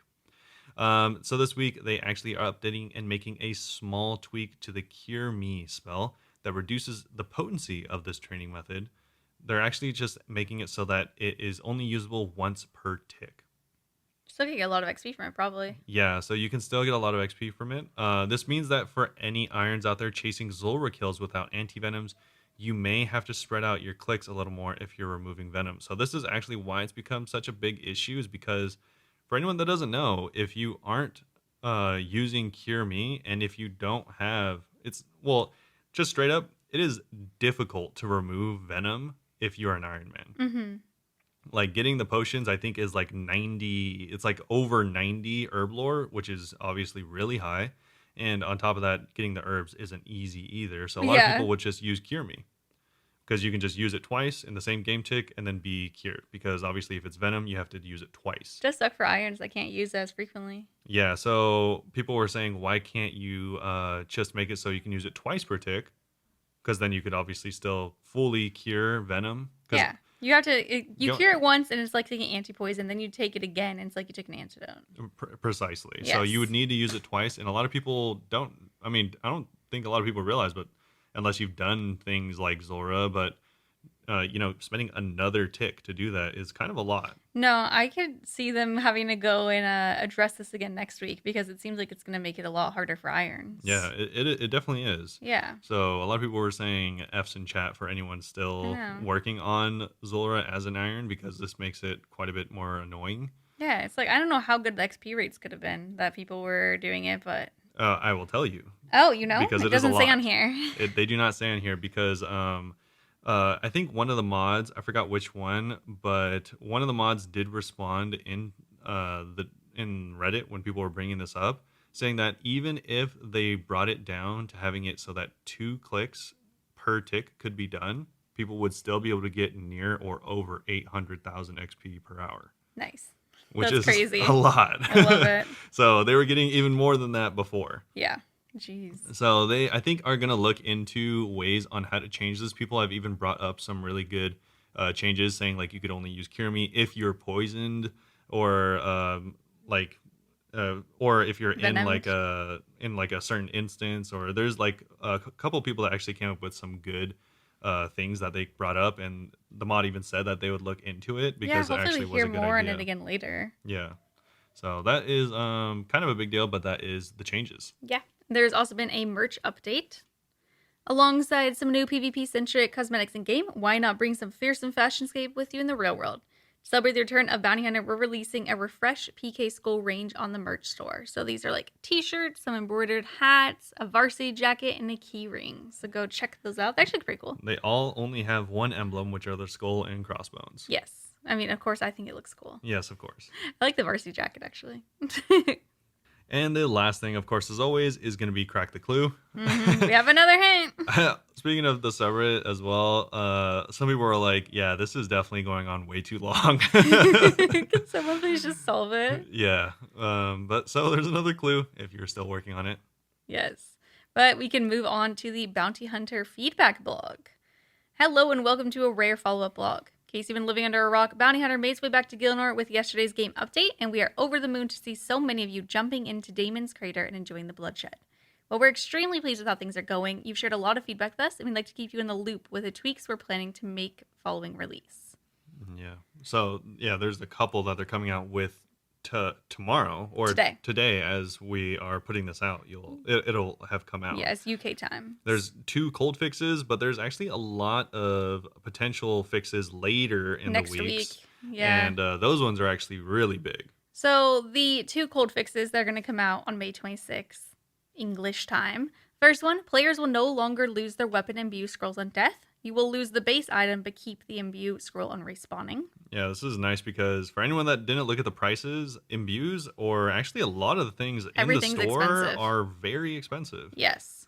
So they say that if you have already lost this, we'll be able to refund you the points for 1 copy of the imbue scroll. So if you had more than 1 copy, unfortunately, you're not going to get points for everyone. Just 1. So what's nice about this is you will still lose the item, but you will keep the imbue scroll. So you can go. You don't have to keep imbuing over and over and over again. Yeah, so you can go re-imbue the same item, but a different one. If you lost it, for example, then you'll still have the imbue scroll, so it's not a big deal. Mm-hmm. But this is better because people are like, if you die, like let's say 10 times an hour, that's 10 imbue scrolls. Yeah, no, it's so expensive. You're not going to buy that many. Dude, and in a similar vein, the other cold fix, players will no longer lose their Bounty Hunter cosmetic kits on death. You'll lose the base item and keep the kit on respawning. The kits are 50 points. Yeah. I got 1 point. A lot of points. So yes. It would have taken you hours and hours just to supply enough deaths for 1 hour. Yeah.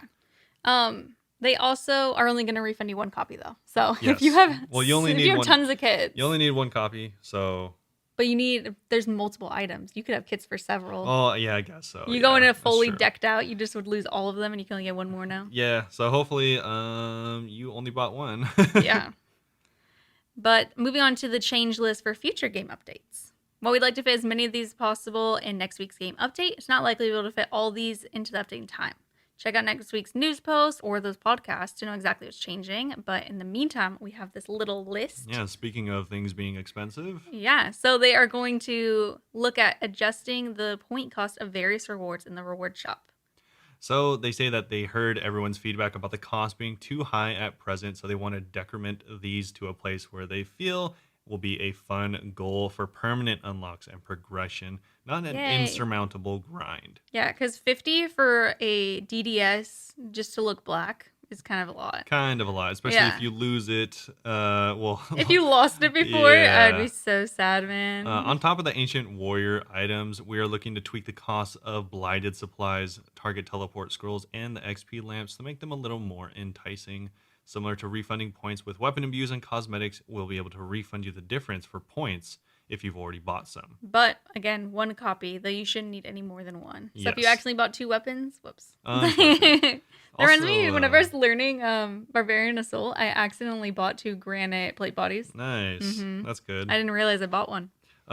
But one also really nice thing is they added Purdue to the lobby. Yeah, this is huge. So if you don't know, Purdue can go and I think we mentioned earlier, he could fix your items. Like for me, it was a fire's torso and the fire cape. Yeah. So for anyone that doesn't know, the crater is treated like tier 20 and below wilderness. So you will not lose untradeable items. They'll simply break. Yeah. And you'll drop the repair cost on the ground for whoever killed you, and you have to go repair them. Usually you'd have to go to Purdue, He which was in Ferox. is in Ferox, which is not too far away, but you have to do a walk of shame. Everyone could see you go to Ferox, like coming from that section, going talking to Purdue and coming back. So now Yeah. it's more casual. So now it's easier. You just die like your honorable death, and Yeah. then go get your gear, repair Makes it a lot faster too. Exactly. So you can just go get your gear, repair it, re-put on your imbues if you need to, and then go back out fighting, because a lot of people were complaining that there is a lot of time in between fights. Yes, definitely.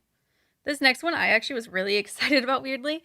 They adjusted the placement and wander range of the corrupted warriors in the lobby. So if you didn't know, they were literally standing right in front of your bank so many times. I guess that wasn't the only one. They said that they should reduce the amount of time you spend talking to these NPCs while you're trying to bank. You just go to click to use it and you're just like, hey dude, what's up? Yeah. It's so You frustrating. pretty much had to right click. Yeah, it was really annoying, especially because it's already pretty crazy there.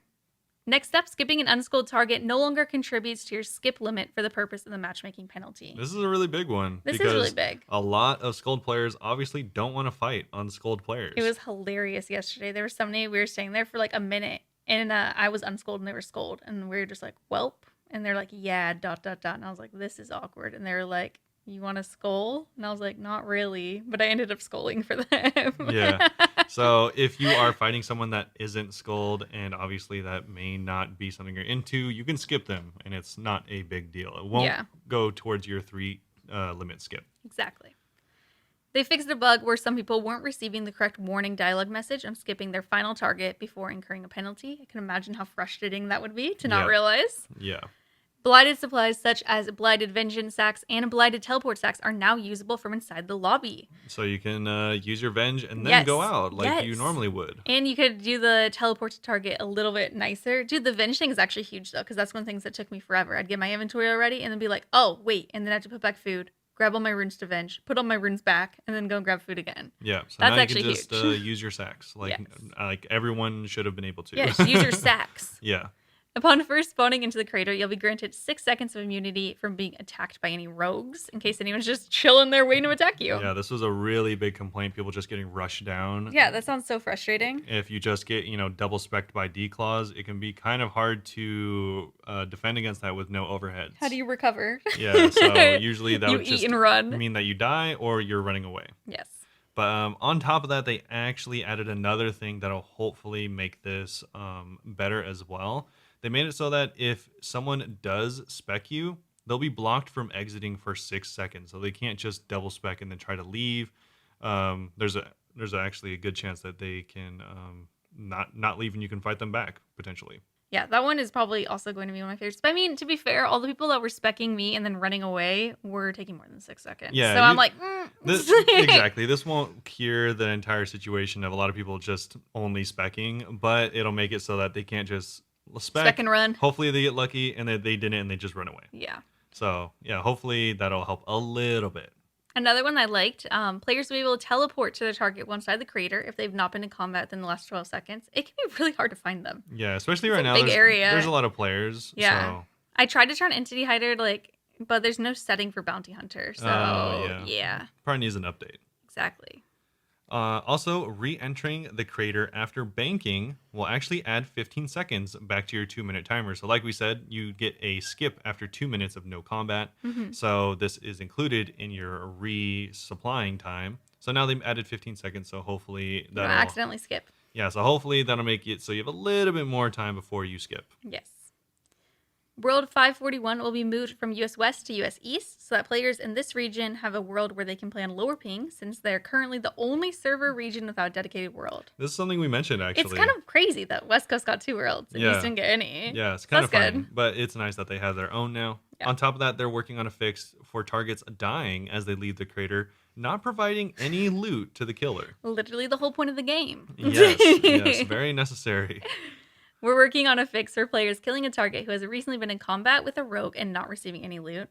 Again, you should be getting it. Said, while we love the messy nature of rogue combat, bounty hunters should be about exactly that, hunting your bounty. If you kill your assigned target, you should be receiving their loot, not the rogue. Yeah.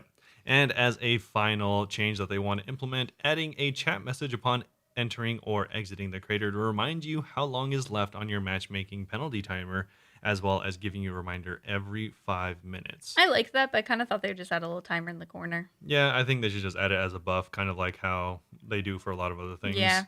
It's better than nothing, though. So, we take that. Yeah.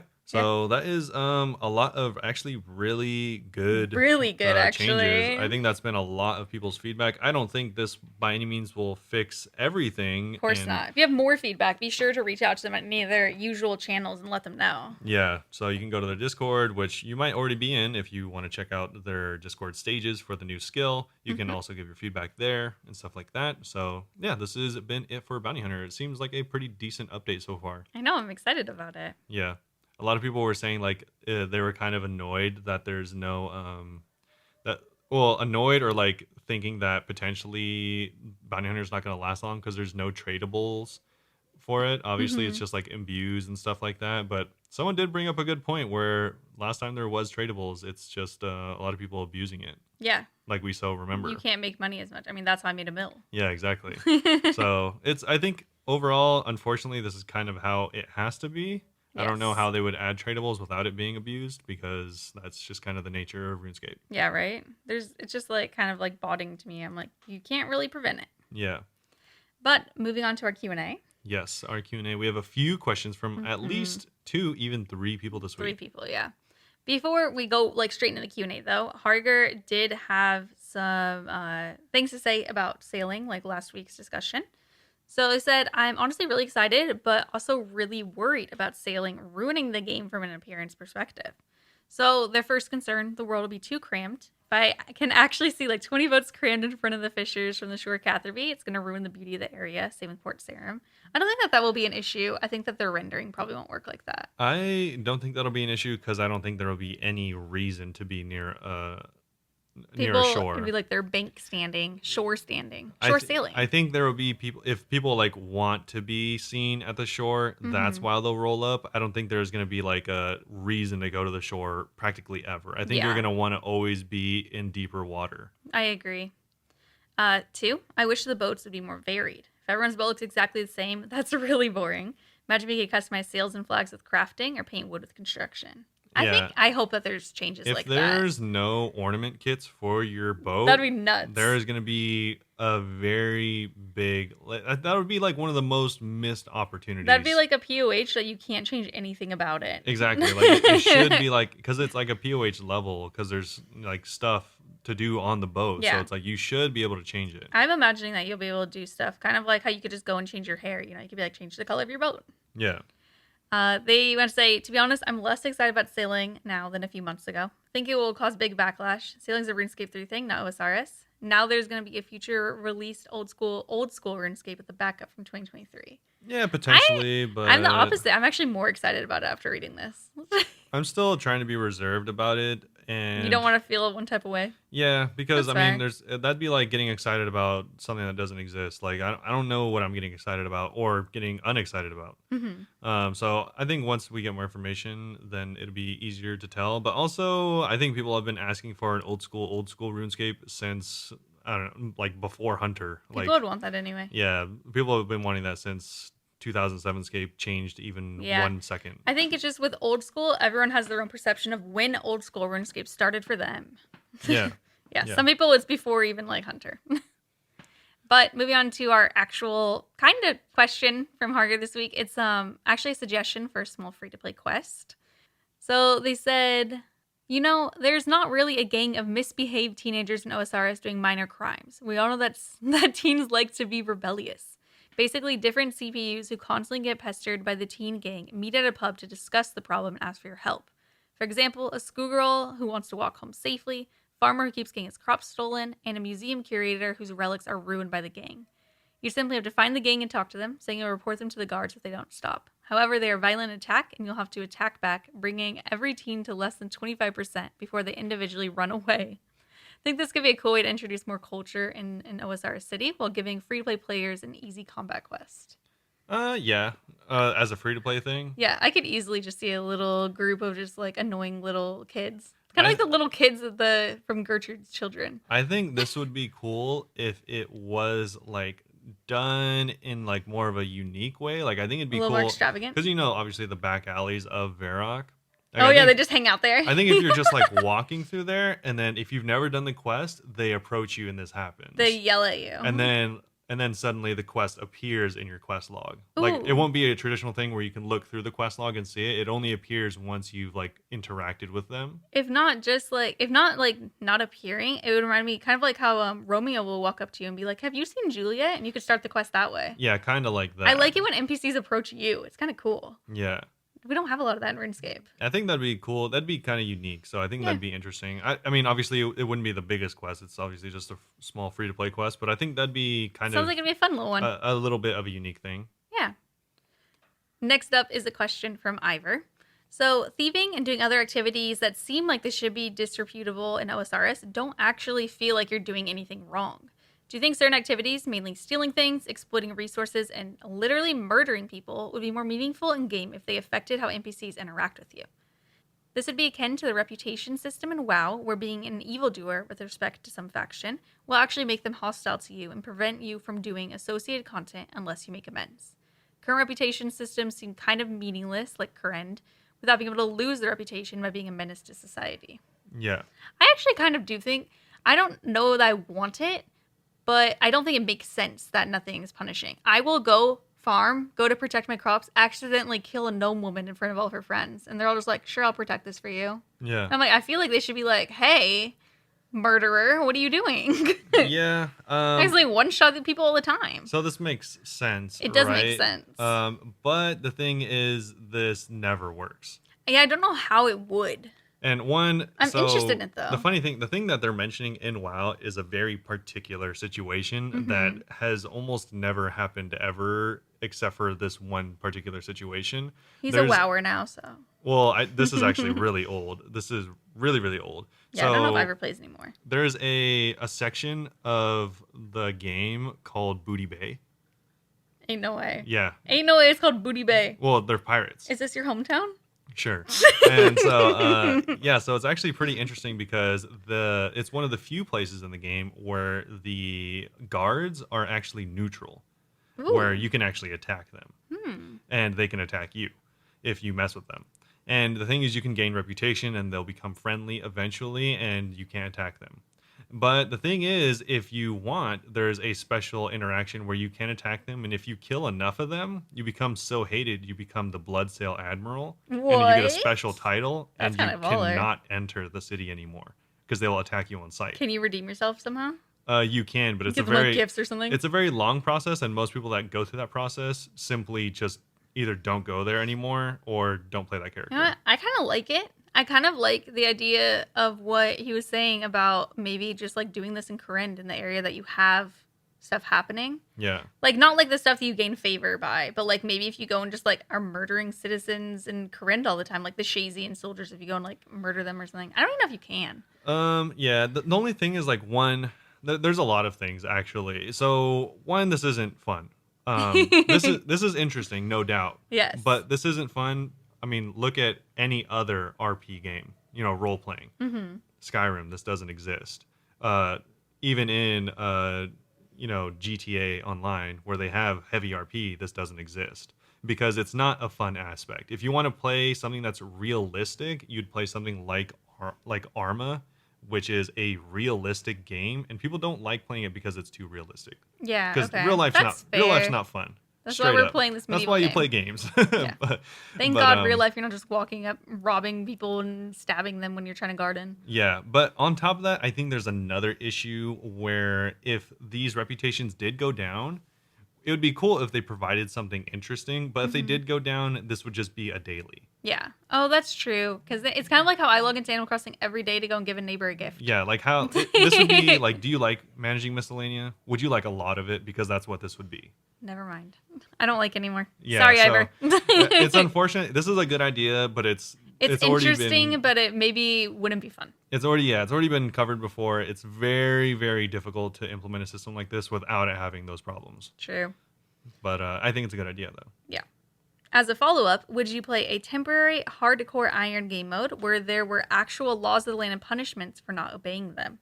Like, imagine trying to do even simple quests, which require you to commit extrajudicial killings of bad people, every quest boss, But if you get caught, you get life in prison, or where equipping a weapon near King Rolled could get you murdered by heavily armed high-level guards. I think that would actually be very funny as like a little game mode. I think this would be a really cool. I think this would be a cool thing if there was a specific RP server. Yeah, For that would be so fun to add into the roleplay server. Yeah. Yeah. I think if there was a specific, like, very rule strict RP server, they're like, all right, this world 489 is the RP server. If you go here, it's a separate hardcore only profile. I mean, they could even put like kind of the stuff that Ivor was saying into it too, the other stuff about things having effects. Yeah, like then you could add the other stuff because it's not meant to be fun in the way that other people have fun. It's meant to be fun in like that a role play. You like being this character. Yeah. And not playing the game. I think it's a really good idea for roleplay. Also, it totally makes sense. The way that I walk up to King Rolled sometimes wearing like all of my most expensive gear, like a scythe and stuff, I'm like, I would be dead. Or like if you're wearing like all your mining gear and stuff like that, and then go into like the fletching shop, they might tell you to leave because like you're a dirty miner. Yeah. Like they don't want you to like mess up their shop. I like it. That's actually kind of cool. I think that'd be kind of cute. Yeah, that would. It would definitely be a roleplay thing. That would require like an unreal amount of like programming, but it's I think really cute. I think it would be cool because then Definitely. once you have everyone opting in to a set of rules like that, then it's fun. But if it's all the time if for it's all everyone, the time no matter for what, everyone, it's a different game. Yeah. Our last RuneScape question, we will have one in real life question. This is from Matt over on Instagram. So I wanted to ask this week a hypothetical continuing the theme of membership options. So if the OSRS membership model was based on arcade games, where if you die, you have to pay for a new life, would you still play? So there's no more free-to-play or pay-to-play separation. Every player starts with 5 free lives and can access all content. However, after 5 deaths, a player must pay with real money for every death in a non-safe area. The amount one must pay is determined by Jagex based on the current amount of deaths per player per month. Jagex's goal is to charge players on average 25% more. Players will be unable to start playing again until their account balance is reloaded with enough money to pay the death price. The amount balance can be preloaded to ensure the player will not experience gameplay interruption. For once, this is something that would maybe make me want to quit. Yeah. Yeah, I think that would just annoy me because it's kind of like a softcore, hardcore account. Yeah. That you have to pay real money for.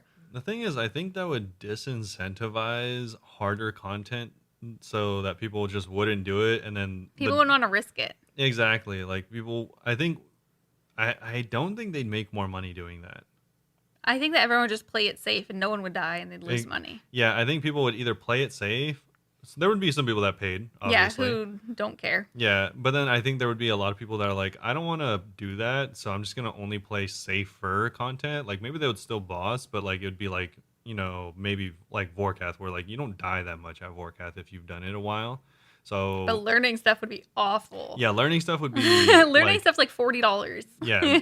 I think a lot of people would do the easier content, so they'd have to do, instead of focusing on end game content like raids, I think this would incentivize the devs to focus on mid game content. Yeah. So it'd be a different group of people playing the game, which I think in the end would kind of like kill the longevity of the game. Yeah, I think that would actually, some of these ideas I'm like, they could probably get away with it. This I really don't think they could. Yeah, I think that'd be too much, too punishing, I think. Yeah. Our final question from Ivor again. This is actually a real life question. Real life. Ivor with these questions, man. Do you have a favorite notable disaster? Mine is the Great Molasses Flood of 1919, when a molasses tank ruptured and spewed more than 2 million gallons of molasses through the streets of Boston, killing 21 people. Yeah. Wraith responded, never forget, by the way. True. Yeah. What's your favorite natural disaster? We're pulling up some lists. Not natural disaster. I have no favorite disaster. That's a fairly sadistic thing to have a favorite of. But the most interesting. But I did pull up one that I thought was kind of interesting. So, and this one is more interesting because one, I am part Irish, and two, the only drink that I enjoy drinking was whiskey. Oh, whenever you drink? Whenever I did. The only drink I still drink is whiskey. No. Yeah. So this happened in 1875. So apparently there was the night a river of whiskey ran through the streets of Dublin. So yeah, apparently the story, I guess to sum it up, was there was a giant fire that lit up this entire place that was making whiskey. and they didn't know what to do because it was just like flowing like a river of fire whiskey. Yeah. And the yeah, it says William and John set out for the blaze. The flow measured 2 feet wide and 6 inches deep. Just Stretched whiskey. it stretched more than 400 meters down one Bruh, how side. much whiskey did they have there? My Yeah. goodness. So they were making tons and tons of whiskey, Yeah. 5,000 barrels of whiskey. God. So all of this had gone and pretty much set ablaze and was running down the streets, flooding towns with fire-laden whiskey. And yeah, so this was kind of cool. And they ended up actually putting it out with a ton, literally tons and tons of manure. Poop. Yes, poop. So anyone that doesn't know, the best way to put out a fire is to smother it. Yeah. Because you only need 2 things for fire, one of them being air. So if there is no air, then you have no fire. So that is They're literally just throwing dung at it like Kefri. yeah, so there were injuries as well, but like I said, I just thought this one was more interesting than others. He was looking at stuff before we recorded, and I do think it's interesting. It says on here, in all, 13 people are understood to have died as a result of the fire. None of the deceased perished in the flames, nor did they die of smoke inhalation. Each succumbed to alcohol poisoning from drinking freely of the derelict whiskey. Derelict? Derelict, yeah. Yeah. So, yeah, I mean, they that kind of died sounds like an urban legend thing at the end. They to be died of fair. alcohol poisoning. I feel like they probably died from like inhalation, if I had to guess, actually. It sounds like a thing that they added to make it sound like an urban legend. Like, I feel like potentially they could have died from like only being able to breathe in whiskey air. Oh my God. That's wild. Yeah. The molasses thing too, I was thinking like these will sound so silly, but thinking about like it's actually really scary. Yeah. There was another part they said Mr. McGrain, also a very Irish name, described how William drank from the flow near the Coombe, scooping it up with his cupped hands. He drank a great deal.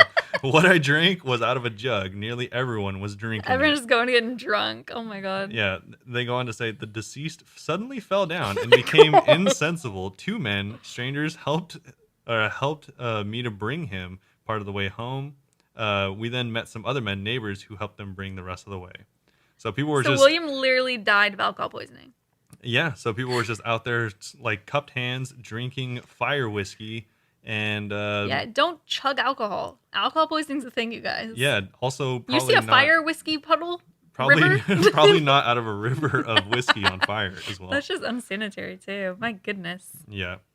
My quote unquote favorite that I thought was most interesting is the Dyatlov Pass incident, which I actually like. My friend Braden talked about it whenever I was still doing my spooky podcast. It was basically in like the 1950s in Russia. Like these 9 hikers went and like they mysteriously died while they were hiking, camping on a mountain. Like on a wiki, it says overnight something caused them to cut their way out of the tent, flee the campsite while inadequately dressed for the heavy snowfall and sub-zero temperatures. And nobody knew what caused them to flee for a long time. There's like theories if it was an avalanche, if it was some like weird, very niche like microstorm. Just a lot of theories, but no one really knows what happened. Yeah. And you didn't know when you start getting hypothermia, you start undressing yourself because you get hot. So No, you actually go insane. yeah, but you also undress yourself too. Yeah. So like they had like their tent was like cut open. They'd ran away like barefoot and they'd all like taken off their clothes and died. So it just like looked like what happened here. Yeah. But yeah, it's actually very interesting to read about. Yeah, I heard dying from cold exposure is like one of the worst ways to die because I can imagine. you literally go insane. Yeah. On top of that, also random thing I found out recently is that wasn't Everest, right? You said that was no, the Dyatlov nah. Pass. They named it after one of the hikers that died, but it's in Russia. Okay. One thing I found out recently is it actually costs way more to climb Mount Everest than you would think. Well, because it's such a high risk. They don't want more dead bodies on that mountain. Just to even get a ticket to the top is at least $10,000. Oh, wow. And on average, it takes several months and anywhere between $30,000 to $55,000 to get to the top, depending on which guides you hire. My goodness. Yeah. And you want to hire the best because people literally die on there all the time. Yeah. Actually, one of the markers that has since been moved by no one knows who, but one of the markers on the road for the longest time or on the trail was green boots.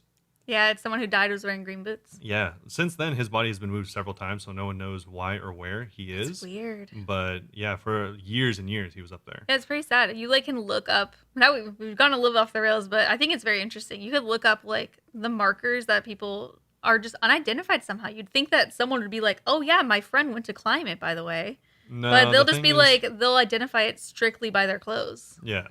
And there's a lot of So people like that. the thing is, it's really, really expensive to remove people from the top. Yeah, most people just get left Yeah, there. most people just get left. Hmm. So yeah, make sure to be careful anytime you go up a mountain Especially Mount Everest. or a fire whiskey river. When crossing a fire whiskey river, do not chug handfuls of whiskey, bro. Or don't let your dogs out. There's stories of the canine that went crazy through houses after drinking the whiskey. What?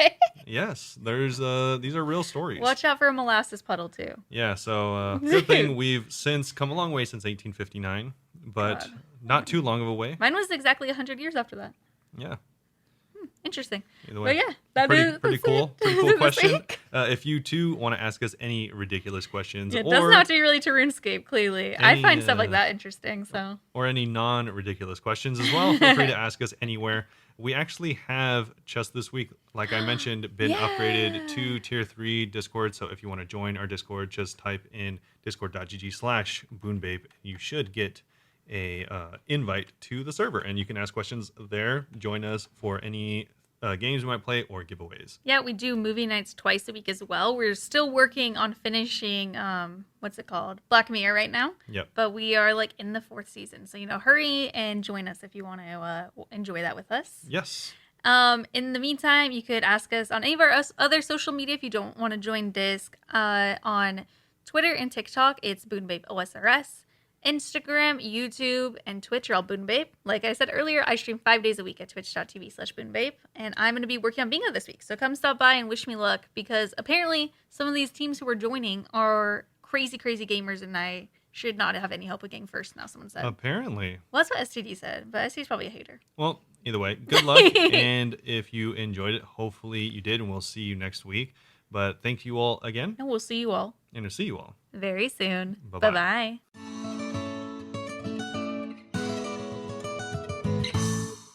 Meep. He's barking.